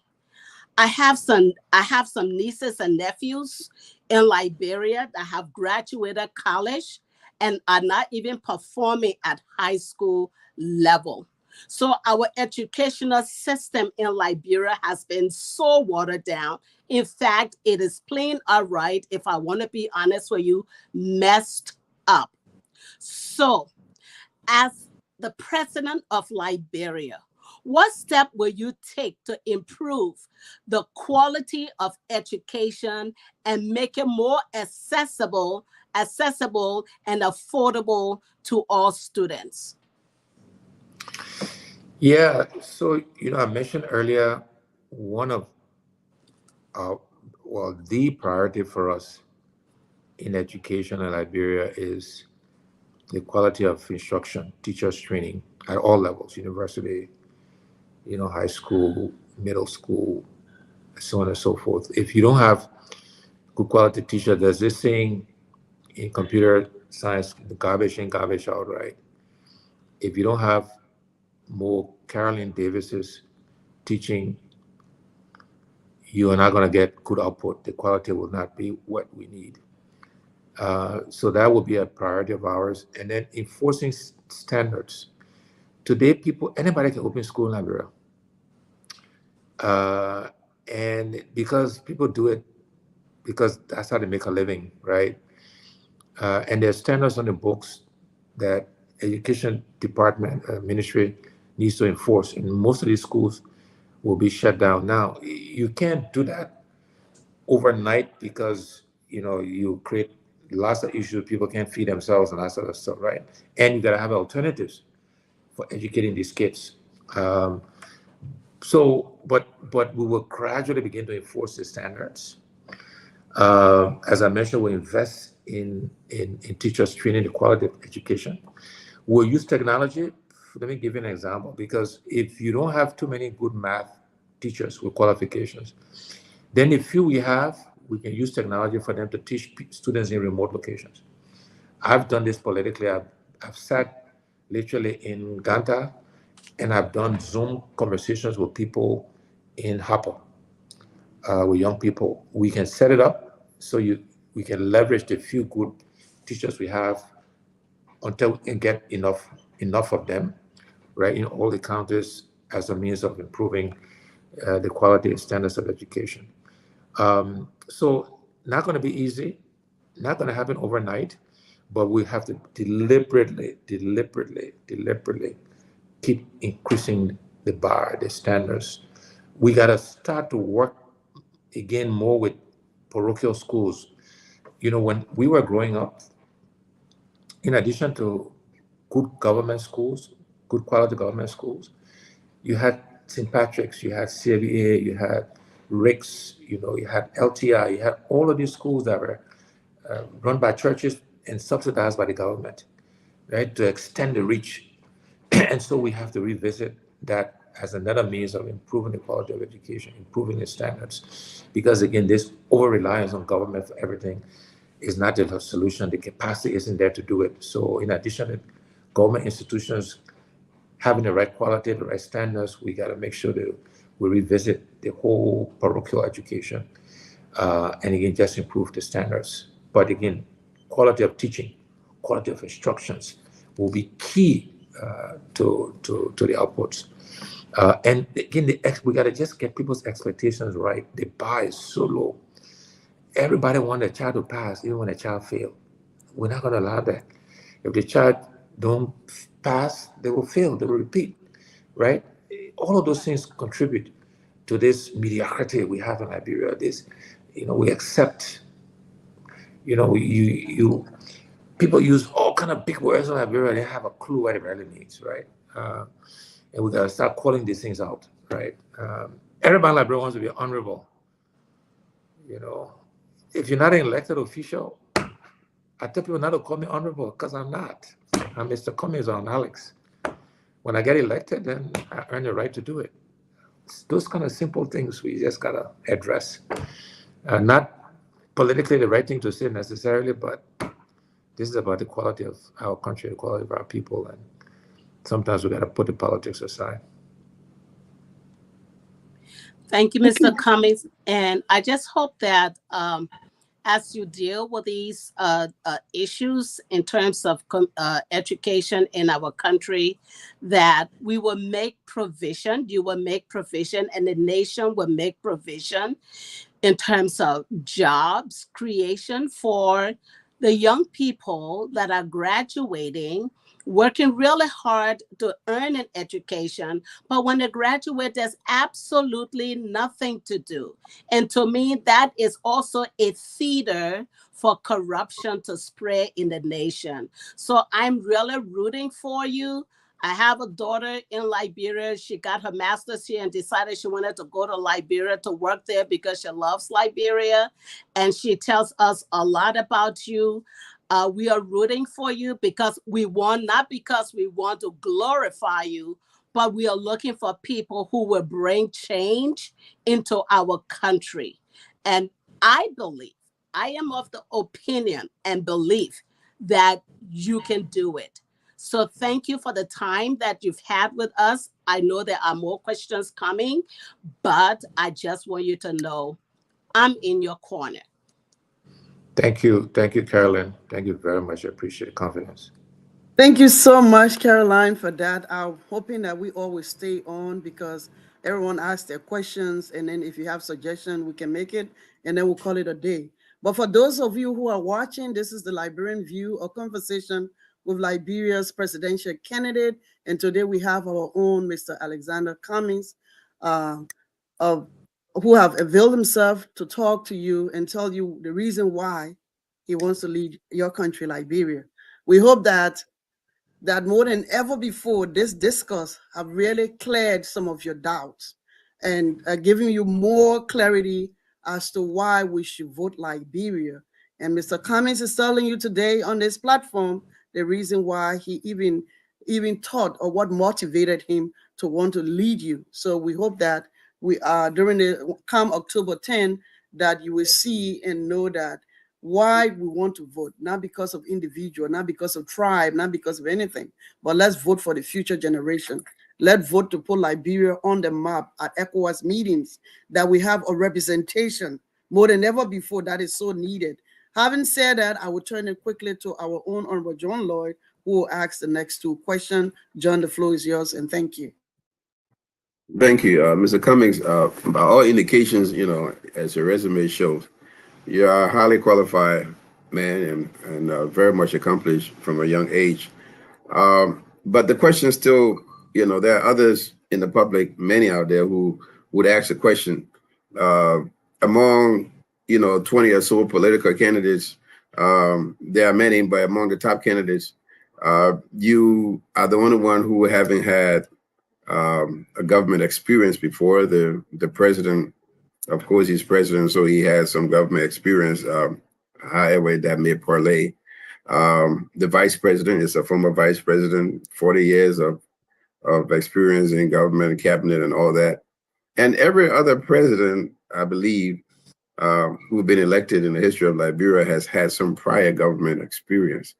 So what do you say to your critics who would bring out that question about your experience in government, and how does that relate to your ability to deliver as president? John, I love that question. So what has that experience delivered for Liberian people? All this government experience, right? Where are we after 176 years? What difference has it made? Isn't it time for us to try something different? The saying Albert Einstein quote, you can't keep doing the same thing and expect different results. So yes, if all the other presidents had government experience, but yet we are among the least developed countries in the world, the oldest republic in Africa, and probably least developed in the sub-region. Uh, I say probably, I don't know that for a fact, but if not the least developed, would be very close to the bottom, right? So what has all this government experience done, right? What can the former vice president point to? Substantial from that government experience, for example. What can President Weah point to? Is a failed presidency by every objective measure, almost. Liberia has gone backwards under his leadership. So, yeah, we don't have government experience, but let me tell you the experience I do have that I think is relevant and is needed, is necessary to change our country, right? One, the ability to identify talent, to build teams of people, to hold them accountable, reward them for good performance, good behavior, punish them for bad behavior. That I've done. To set objectives, to set goals, and deliver against those goals, to measure yourself. We have done that. To manage large, complex organizations. Look, John, my last job, the value of the Coca-Cola company on the New York Stock Exchange today is about 260 billion United States dollars. When I retired in 2016, it was around 180 plus billion dollars, right? So it's grown since. We were among the top 2, 3 executives that managed that enterprise globally, deliver results every year, multiple currencies, multiple time zones, multiple nationalities, multiple regulations. We did that consistently and we did that well. That's the experience we bring to this country. Making choices, prioritizing, identifying people, holding them accountable, setting the right example, delivering results on behalf of the Liberian people. That's the experience that we need, not quote unquote government experience. The Liberian government experience has not delivered results for the Liberian people. It's a fact. It's a fact that we are among the least developed countries in the world. That's not Alexander Cummings' fact. We are the oldest republic in Africa and amongst the least developed countries in Africa. That's a fact. And yet we talk about government experience. So that's my answer. And if for that reason, again, people want to go in a different direction, look, all we can do is make our case to our people and they will decide. We just want to make sure that the outcome of the election reflect the will of the people. Because I think if it does, we will be successful. I think Liberians are ready for change. Liberians are tired of the simo. We keep electing people with the same kind of experiences and then we expect different results. That's not going to happen. That's insanity, right? So thanks for that question. That's my answer to the question of quote unquote government experience. Okay, Mr. Cummings, you also discussed the chronic environment of corruption in Liberia. And we cannot think that corruption is only limited to government services and the theft of public assets, and revenues and property. But let's go into the electoral system that you are part of. What is your level of confidence in the integrity of this election process in the environment of corruption? The availability of resources to allow, a standardized electoral process and a system that will produce outcomes that will reflect the actual will of the Liberian people. We see a corrupt system. We also see a chronic and a prevailing situation of busing voters, from one district to another, and people with multiple ID cards being paid for openly by politicians and with impunity. In this kind of environment, how much level of confidence do we go into this election with, as an active participant? How can you speak to this current, volatile environment of low level electoral integrity? Yeah, I am concerned about elections integrity, John. Very concerned about elections integrity. Look, we have a commission that is entirely partisan.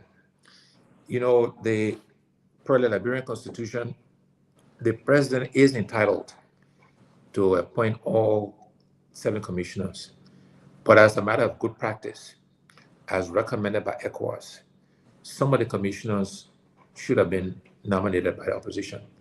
In the prior government of Mrs. Sirleaf, she had the opposition nominate 3 of the 7 commissioners. In fact, the current commissioner today, current chair today, was nominated by the CDC during her administration as a commissioner, and she appointed her. That's good practice. But today, all 7 commissioners are appointed by the CDC government without any input or consultation from the opposition. It begs the concern that it's an impartial, it's a partial, commission. It may be unfair then, but the perception, right? So that's one concern. You mentioned funding. The government has made no provisions or anticipation for a second round, which is a worry, because in the history of our young democracy, there has always been a second round. And the government is, making this narrative, trying to play on the psychology that it will be a first round victory because the opposition is divided. Again, I say nonsense, right? In 2005, when President Weah did not have a record to defend, he did not win in the first round. In 2017, when his coalition was at its strongest, when the opposition was even more fractured, I would argue, when you had Bronski in the race, Cummings in the race, Boyka in the race, Mills Jones in the race, Weah did not have a record to defend. Strong opposition, strong coalition. He got only 38% of the vote in the first round. Fast forward 6 years later, opposition is fractured. His coalition is fractured, meaning he doesn't have MPP like he did. He didn't have LPDP. MDR is not with Unity Party. You got only 3 main candidates in the race. How do you assume, and a horrible record to defend, that President Weah can win in the first round, right? All of these signs are signs that we should be concerned about elections integrity in our country. So yes, I am concerned about that. These are all examples of why we are concerned about that. We are trying to organize ourselves because this is an area as opposition we should work together on. We should not compete. So we're trying to organize ourselves around poll watching, around elections integrity, and I'm hopeful that we can make it work. As an institution, the CPP is also organizing itself in collaboration with the other political parties, and I hope that collaboration works. But if it doesn't, we'll do our best to have election monitoring across the country to try to make sure these elections reflect the will of the Liberian people, but very, very concerned about elections integrity. Absolutely so. Thank you very much, Mr. Cummings. Thank you so much, Honorable John Lloyd. So we'll just go quickly again to Ms. Anita Kane to ask her question. Thank you, Madam Chair. And thank you so much for your time, Mr. Cummings. We know how busy you are. My first question will be, what are some of your plans to empower women and girls, one, their protection from rape and domestic violence, and how to empower them to be independent? Because now we see them selling their body to survive. What can you do to make them stand for their own values and integrity? Yeah, great question, Anita. I often say that the women of Liberia are the backbone of our country. They are the foundation of Liberia. And I also often remind the men of Liberia that, you can't clap with just one hand, right? The Chinese say you got to clap with 2 hands. And we need to ensure that, our women are equal participants in everything we do in Liberia. And there's empirical evidence. So this is not because we want to be nice, that when women are involved in decision making, whether it's in government, civil society, in business, those institutions do better than when women are not involved. And so we're doing ourselves a favor by making sure women are equal participants in everything we do, and not because we're being nice, but because that's how we can move Liberia forward, and that's what would make us different from what we've been in the past. On the issue of rape, we want a country, and it goes back to the law and order question, right? We want a country where sexual and gender-based violence is not tolerated. It is punished. We want to make sure law enforcement has the resources and the skills to do that. We want to make sure that violators are prosecuted. And again, I call on the Liberian people when the uncle, the father, the brother, commits these acts, we should punish them. They shouldn't hide it. They shouldn't say, "Oh, we're bringing disgrace to the family." There's got to be consequences for these behaviors, and we got to be serious about it. We got to set the example. There got to be consequences. There got to be punishment. But the institutions have to be there, so we're not re-victimizing people who experience these things. We want to encourage the women, our sisters, daughters, to come forward, and we need to protect them. We need to support them, and again, and build the institutions to make sure that happens. We talk about empowering our women, our market women. We said in the first 100 days, we'll create a fund to provide loans, all the way from micro loans, small loans, using existing village and savings and loan VSLs that exist around the country. So we're trying to map out those now. In fact, my wife, Teresa, has a group that is doing some of that work today already. People have donated to that cause. We have contributed as well. But to empower our market women, our Liberian business women, so that they can be independent, so that they're not, using their body as you suggest.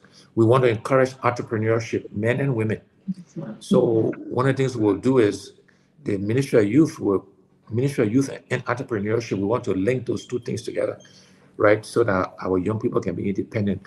We want our women and men, but women to go to jobs when they leave, to have the right skills. This is why vocational training becomes important.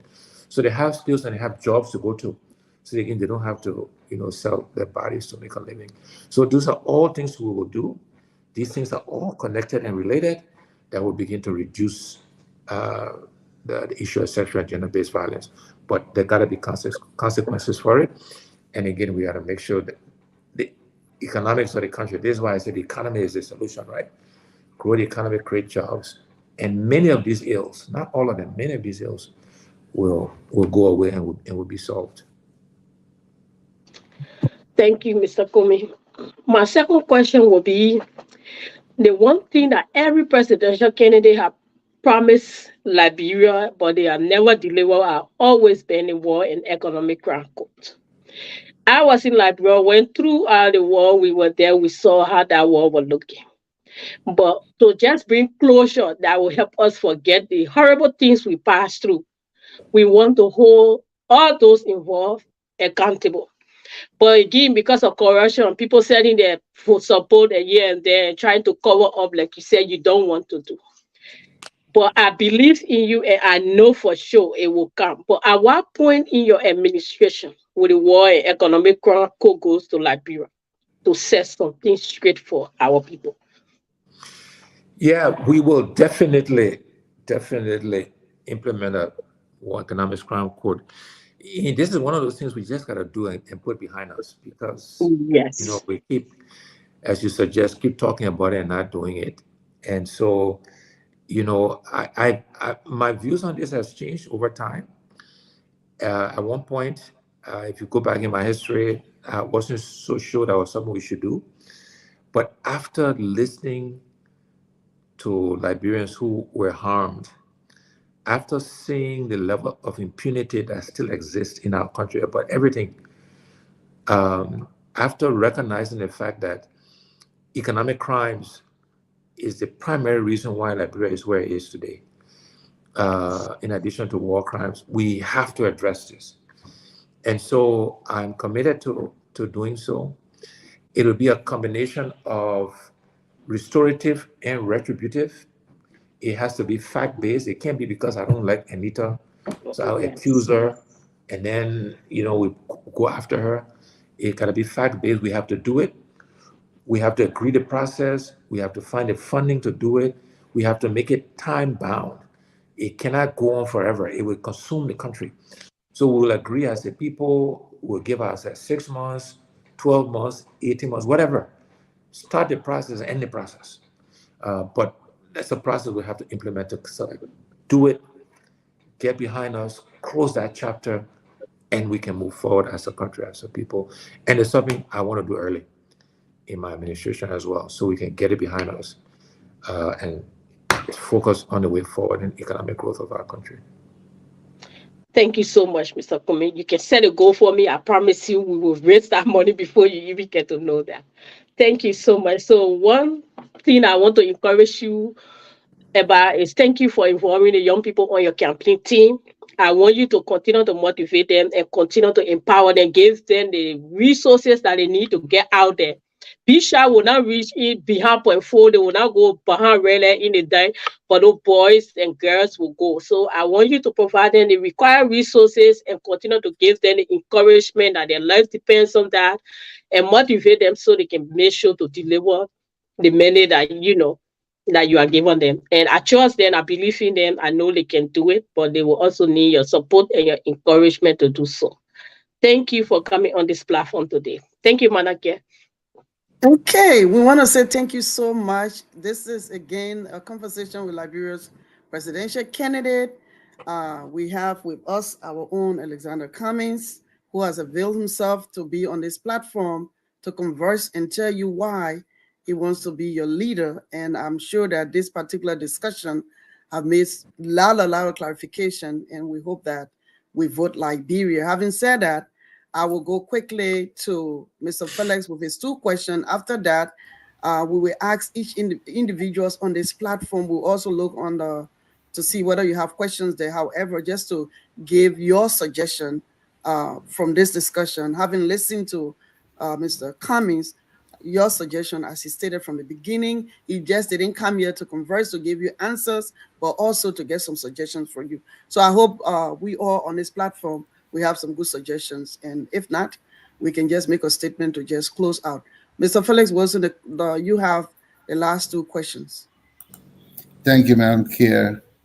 Mr. Cummings, in 2009, a book titled Mega Communities was written by 4 partners of Booz Allen Hamilton, and I'm proud because that's where I work.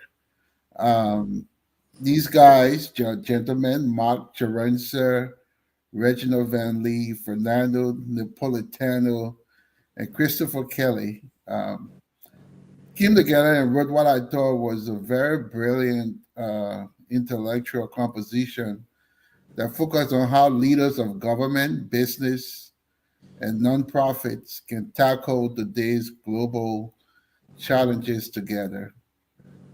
And the 3 things that resonated with me is the partnership between government, businesses, and nonprofits. And to some extent, you've talked about um, the economic side of things, which involve businesses and empowering those to benefit our people. But I hear a lot about nonprofits. Um, Maybe along the way you've heard or read this book. If not, I promise to get you a copy because I think it will help in what you're trying to do for our country. That said, how do you see such approach working in Liberia? For example, when I think about big atrocities, which is some of the things this book talk about, I think about the landslide we had in the Minor River years back when I was still a little kid, right? And government had to go, and so many people died from that mudslide up there.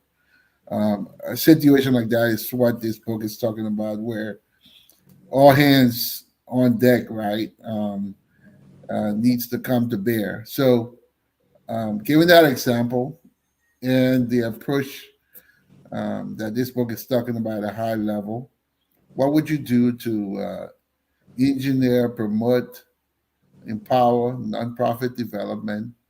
And would you welcome that partnership with your administration to get things done for the Liberian people?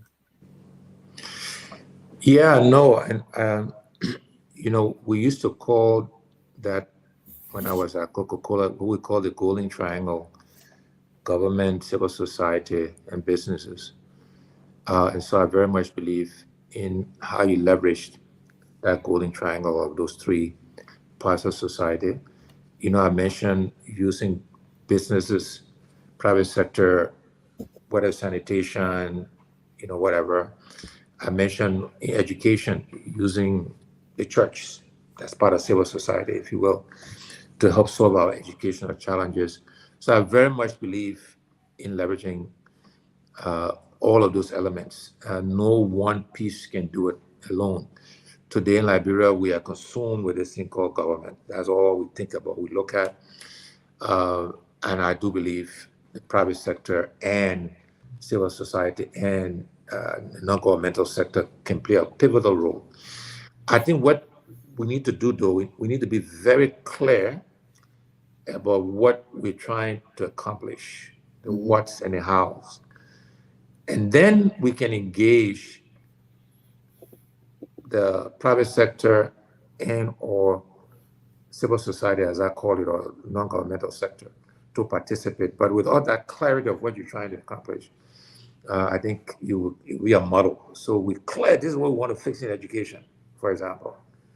This is how we're going to do it. Then we say, now this is the role that civil society can play, governmental sector can play. Perhaps this is a role private sector can play. This is the government's role. But that clarity of objectives and goals in terms of what we want to accomplish in every sector, I think is a very important first step. And in developing that goal and clarity, we can engage the other partners as well. It's not something that the government just sits and does by itself. We get input from all parts of society, develop the goals, and then decide what roles the different actors play, if you will, in solving those issues. These issues are too complex for any one sector to solve. They are codependent, if you will. Without the right environment, businesses can thrive, for example, right? Or neither can the civil society group. So yes, I strongly believe that those three need to work together. As I mentioned, we called it the golden triangle. And we used to be intentional about how we use each of these pieces to accomplish societal goals. Because if the broader society is not thriving, the business will not thrive. And in theory, governments don't get reelected if their societies are not thriving and doing well. Thank you, sir. Our next question, and hopefully the final one, is twofold. One, on it's not lost to the layman out there that we live in a complex world today, very much so politically. And with every government, you have to develop and have in place a foreign policy. Given the world dynamics today, what will your foreign policy be? And on a lesser degree, a more, I say, lighter degree, if you would share with us what a day in the life of Alexander Cummings is like, we appreciate that as well. Thank you. Thanks. So the Cummings administration foreign policy will be focused on the economic growth and development of Liberia. So we will focus on countries that we think can help us develop our country, grow our economy. It will be the centerfold of our foreign policy. We will do all the traditional foreign policy things you do, but at the end of the day, it will be about our interest and our interest as it relates to the economic growth, job creation of our country and our people. That will be the centerpiece of our foreign policy. Within the Ministry of Foreign Affairs, we will make sure we strengthen. If it doesn't exist, we'll create it. The section that focuses on the economy, on commerce, on attracting foreign direct investors so that our country, on being perhaps a one-stop shop for investors coming in to introduce into our country, but economic growth.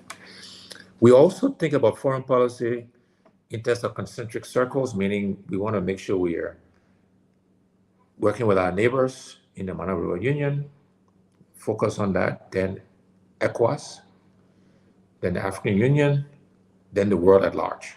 Uh, as we think about foreign direct investments, we will not automatically think about the West. Yes, we'll think about Americans, our historical partners, very important partners. We'll think about Europeans, but we'll think about the Nigerians or the Ghanaians or the Kenyans or Ethiopians to the extent they have the capital, the interest, the wherewithal to invest in Liberia. We want to appeal to them. And so we, of course, long historical relationships with America and Americans, and we want to respect that, honor that, work with Americans. And so that will be an important anchor of our foreign policy. But again, as I mentioned, we want to make sure Monetary Union works, ECOWAS works. Look, we should aspire to make Liberia the Dubai of Africa. Why not? You know, we got 5.2 million people, right? So not a big population, but there are 300 million people, over 300 million people in the ECOWAS sub-region. So why not create an environment, attract businesses to base themselves here, and then can take advantage of these 300 plus million people, right? That's the kind of thinking we want, and our foreign policy will be geared around making sure we are aspiring to those kinds of things, and we're doing what we need to do to make sure we create the environment for that to happen. I don't have a typical day now. I mean, my day now is all about politicking, you know, meeting people, meetings, rallies, meeting individuals, groups, big groups, small groups. But it's all about, I think we got 36, 37 days ago. So it's all about making a case, right? So I start with a cup of coffee in the morning. 3 times a week I work out. Although I'm getting a lot of workout because of the campaigning. But I work out, have my coffee, get dressed, and then my days go long. So what, it's 9:07 here. I got another meeting after this with the fundraiser and then calls after that. But I say, you know, the job I'm aspiring to will require very little rest, and that's okay. I didn't get to where I get by not working hard, not working long hours. But I also know how to pace myself. I watch what I eat. I watch when I eat. I'm good at naps to keep going. I'm blessed with good genes. Thank God, that's a blessing. So the combination of all of that keeps me going, but very long and busy days. Thank you. Appreciate the answers. Madam Chair. Okay, thank you so much, Mr. Cummings, for coming. And again, to our audience, we want to say this is the Liberian View, a conversation with Liberia's presidential candidate. Today we have Mr. Alexander B. Cummings. And we hope that this particular discourse have really cleared and provided you more clearer understanding as to who he is and what he represents. And that will also make sure that it alters your view and that you'll be able to vote Liberia, because we need that. Having said that, I'm going to respect my colleagues on the podium. They've asked questions, and when we started, Mr. Cummings didn't just come here to converse and answer all our questions. He also asked that we also can give him some suggestions. And I will give the opportunity to my colleagues. We'll start with Dr. Caroline to maybe just final anything that you think that Mr. Cummings needs to leave this platform to remember, that maybe he needs to add or something else. Anything that you think that you want to say, and take the opportunity also to thank him, because we've extended this invitation to President Weah. We did it to our former Vice President, Mr. Boakai. They are yet to respond, but he came in boldly, bravely, and with sound explanation, articulating every aspect of the question and clarifying even doubts. So that's what we need for all the other presidential candidates to do. You have to tell us who you are, what you stand for, and why you want to actually be the leader of this country, or why you want to be reelected. What is happening right now? What are the challenges? So that's the reason why we're here. You owe it to the Liberian people all over the world, even the international community, even the ECOWAS, the OAU that we're talking about. They want to know who you are and what you're going to do differently. So we say thank you to Mr. Cummings. I will turn it to Dr. Caroline, and we have Mr. John Lloyd and Anita, and then Mr. Wilson, and then we'll hear from our own special guest today, Mr. Cummings. So Dr. Caroline, the floor is yours, 2 minutes. Thank you.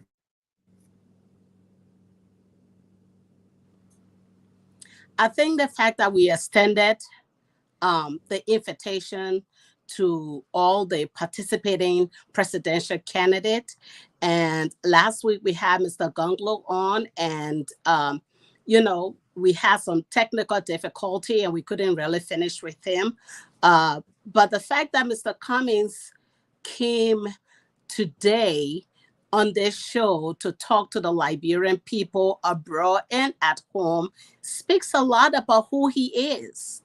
And it speaks a lot about his intention about the country. He has no ulterior motive for being president, except that he loves the country and he wants to put his country first. And I'm not a person who flatters people, but this is what I see. This is what it says by their action. So I just want to thank him for being here today. The 2 times that I've appeared on this show, there was one thing that I appealed to the Liberians at home that would be participating. And the thing is, I know because of the low educational standard we have in Liberia, our people don't have the capacity, most of them don't have the capacity to think critically. So as a result, they make comments like during election time, you kill my mom, you kill my pop, I will still vote for you. What would make you do that? That's because our people cannot think critically. For the past 6 years, we were in Liberia. My husband and I, we were in Liberia during the last election, and we saw how things went. We had our opinion, but people thought that we were just biased. Okay, so my thing is this, Mr. Cummings. My suggestion to you would be, try to find a way, a strategy that would make you get into the heads and into the minds of the voters in Liberia. Because I said this and I said this again, they shouldn't look for people who's just going to give them a bag of rice and some fish when election time comes around, but then forget about them for the next 6 years. So I would suggest that you find a way to promote the significance of this election that's coming up. What is at risk? What is at stake with this election? Find a way and promote that, and with your team, and promote that in the country, so people can really understand the things that are at stake when it comes to this crucial election, and encourage them to vote sensibly, not being, just voting just for the sake of voting, but to vote because they are voting for their children. They are voting for the future of their children and their grandchildren. They are voting for their own future. So these are the kind of messages I believe that people need to be hearing from now until the day of the elections. So I would encourage you to include that and do whatever you can to help the people see that they need to vote sensibly, and they need to vote for the future of our country, for the future of their children, their grandchildren, their great-grandchildren. And I personally like to appeal again to our Liberians, folks that are watching this. Yes. Please, this election is very, very important. It doesn't take a rocket scientist to figure out how important this is. Liberian people, and let me speak in my Liberian twang. I'm begging you, just make sure you think about your future. This election is important. A lot of things are at stake in our country. You have seen for the past 6 years, or let's say where our country has gone. Please think about it and vote for your future, for the future of your children and grandchildren, and for the future of Liberia. Thank you so much. Thank you, Dr. Caroline Davis, for such a well-stated message to our Liberian people. Um, and we'll go to Honorable John Lloyd, to have his takeaway for our own special guest, Mr. Cummings. John, the floor is yours. Yeah, what I would like to say, and I will piggyback a little bit on what Dr. Caroline Davis just said about people saying you keep my mind, you keep my power, still vote for you. And it relates to what Mr. Cummings talked about earlier about people getting to a point where they now admire corrupt people as and see them as role models. It's because our country, because of our bad experiences over the past decades, have been cut down into a Stockholm syndrome where they have begun to admire and appreciate their suppressors. And that is the challenge that a new leadership will have to grapple with and change for the benefit of the people. That's where Mr. Cummings, someone like Mr. Cummings comes in, running for president. And my advice is similar to what others, have said and will say, is within this last sprint of 36 days to get that message home to people. We heard wonderful things on this interview here today on this discussion, more of a discussion and interview about alleviating poverty in the country, creating jobs, setting an enabling environment for the growth of an economy with infrastructure, light, water. You talk about roads and technology and taking the message home to the counties, and decentralization and Liberianization. You spoke on all these issues. I mean, it was a comprehensive discussion we had here today. And that message needs to get across to the Liberian people. And my advice is from a communication background in journalism, getting the message across to people, especially with the mentality of our people right now in the last few weeks. It has to be short, it has to be concise, but it has to be all incorporated in the language that our people understand. So that propaganda for the next 30 days will have to capture some of these things that were discussed here today, not just some, but all, because everything that was discussed here today set a complete roadmap and a very attractive agenda that people need to know about. And it has to be taken to them on their level.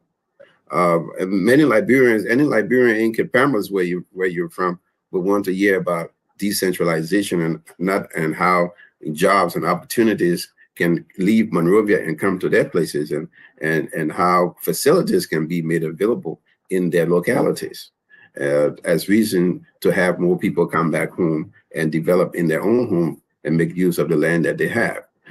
When these kinds of messages reaches the ears of people throughout, the various geographical, subdivisions of our country, I believe it will ring a bell.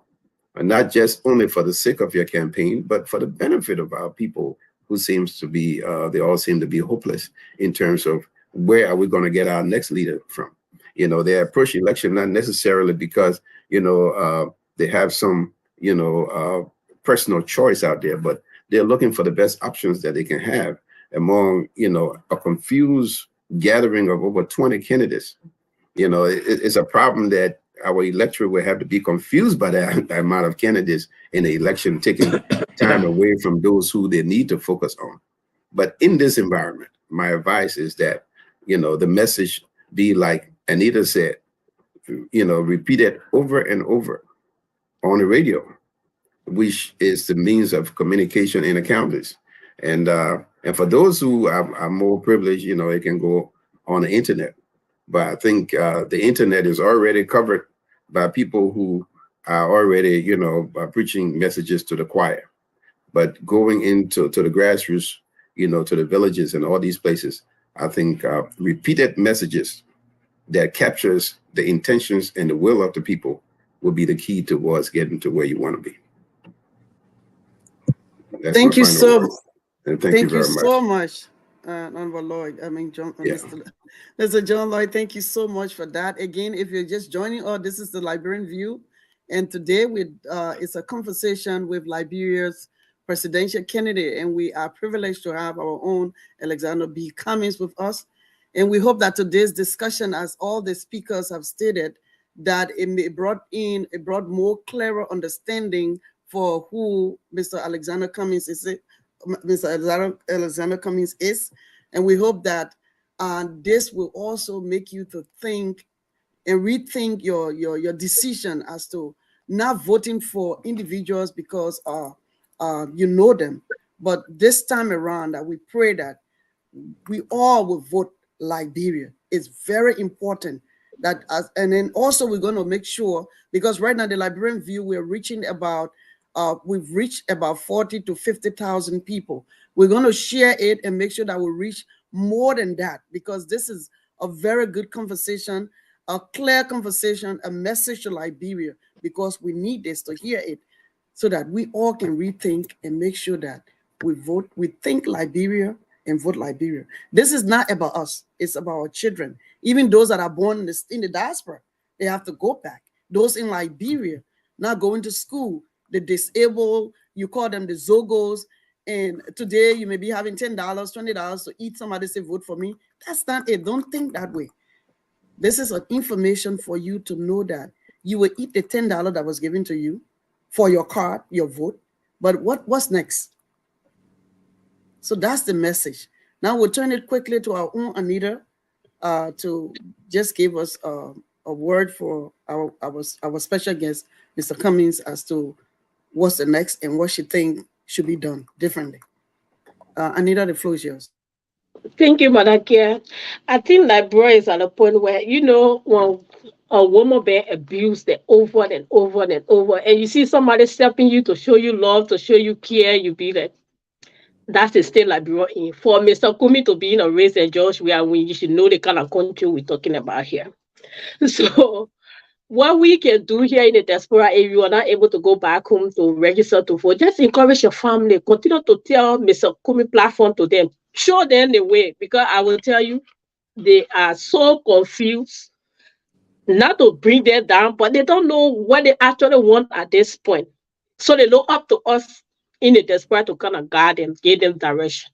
So when they say, okay, who do you want me to vote for? You're not there, but tell them, looking at everybody that running, this is the only person that can change your life. This is the only person that will bring good school. This is the only person that will bring the LSA World Crown Code they've been talking about. So I want you to vote for this person, because their minds like this, they don't know how to think for themselves to say, this is what I want to do. They just follow the crowd. They say, but the person say, but that person say. So we in the diaspora, the only way we can contribute to the electoral process is to talk to our people to change their mindset and direct them in the right path to elect Mr. Cummings. And I also suggest to Mr. Cummings to continue to empower the young people. The young people, there's no job in the country. A lot of people got nothing to do because nothing else in the country. So bring them closer, let them go and recruit, let them go from door to door that the CPP has been doing over the years. Let them just continue this until we cross the victory line, and then we'll see what to do for their lives. And that's all I want to tell Mr. Kumi, and tell you thank you for showing up today and taking our questions. I'm very blessed to be on this platform, Manakia. Thank you so much. I really appreciate you for bringing me on when my Steno Bearer is here. Thanks a lot. Thank you so much. Okay, so we'll turn it quickly to Mr. Felix, the last word. Wilson. So following up on Anita comments, just want to first thank you, Mr. Cummings, for your presence, for how you've answered the questions. I want to say I was happy to hear you in the last answer to one of my questions reference uh, making Liberia similar to a Dubai, right? I've always thought we were at the right juncture after the Civil War to develop into an entity or country that will be one of the marvels of the countries in Africa, one that people will want to come to and flock to for economic activities, for education, for jobs, for healthcare, you name it. And so it was, I was happy to hear you say that. That said, one of the things that's been on my heart dearly and troubled me because I have yet to see any of our past or current leadership or administrations take advantage of is the number of, I would say, plethora of Liberians that are in the diaspora, either before or as a result of the Civil War. Um, as an example, I am aware of a hometown boy who practiced as a neurosurgeon in Europe today. I am aware of one of actually the head of pathology, chief pathologist in New York here, who is a Liberian by birth. Doctors, lawyers, engineers that I hear, and most of them, and again, I'm going out on a limb here and saying that most of them, in my opinion, are not even thinking about going back home, right? And I think I like to see our situation as glass half full. What do I mean by that? We do have a lot of bright talent in country, but equally so, we have quite a bit across the world that could help change and push our country forward. And so this recommendation is for you, but I believe any presidential candidate can take it.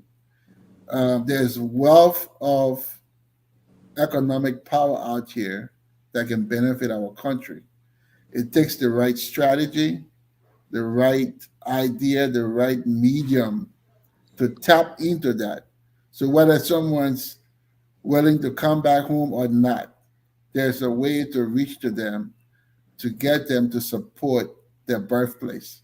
And so I just wanted to offer up a suggestion that you consider putting some emphasis on that by creating maybe an agency or something that would tap into the Liberians that are in the diaspora, thousands, right, and get them to support projects that they can identify projects that they can galvanize their support around. Maybe it may mean tapping into the organization that we have here, EULA, or organization like the Liberian View, or whatever, right, to help reach the masses. But I think we have an opportunity that's going to waste, and if we get an administration that can tap into it, it would definitely help us in moving our economic activity, our development as a nation forward.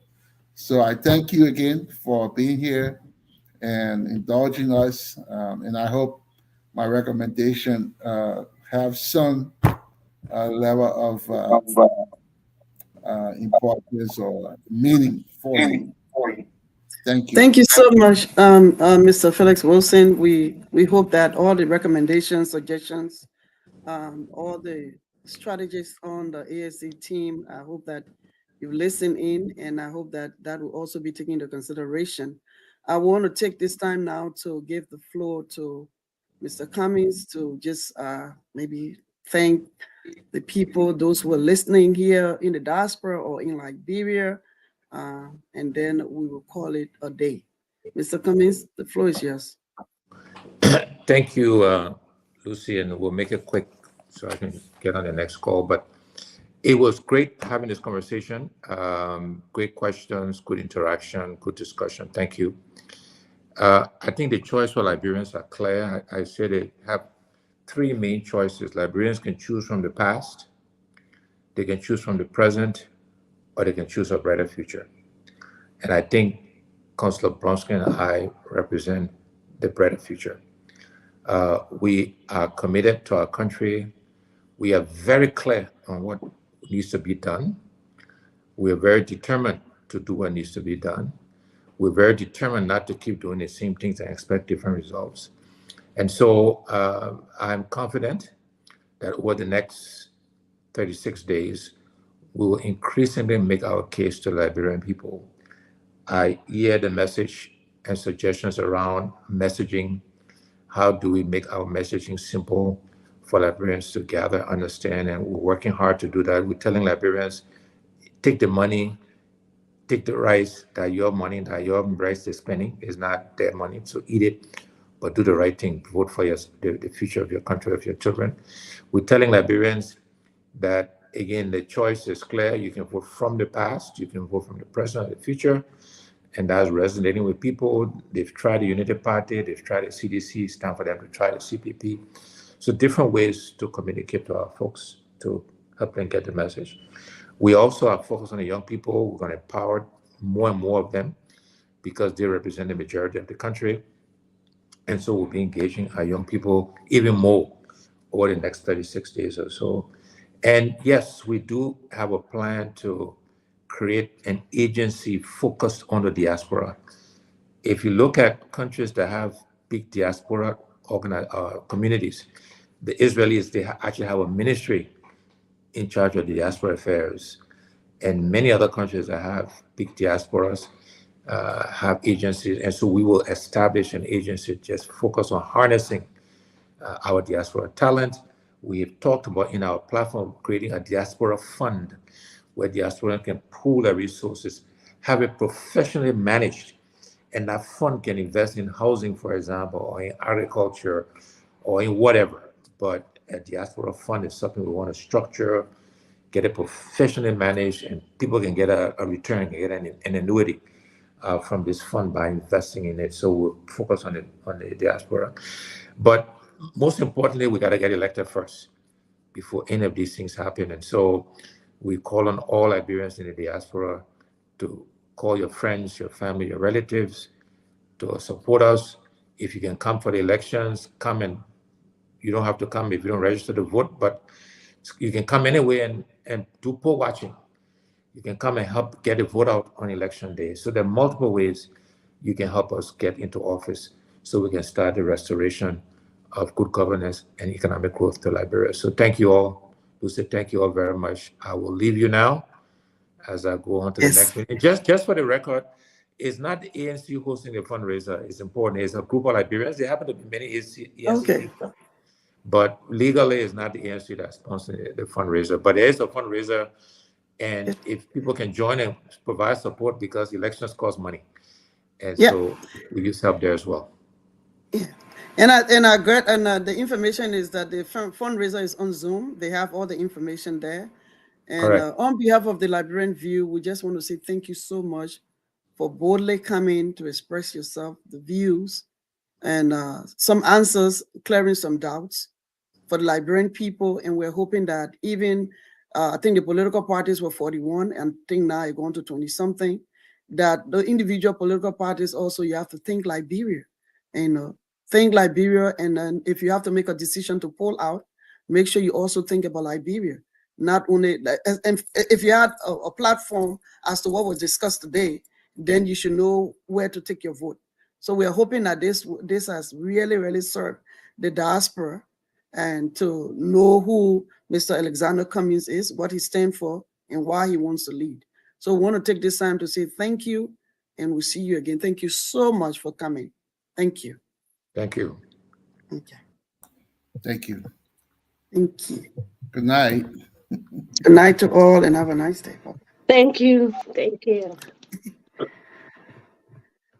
Okay. Thanks, Lucy. Thank you. Thank you so much. Yes, this is okay. Good. Okay.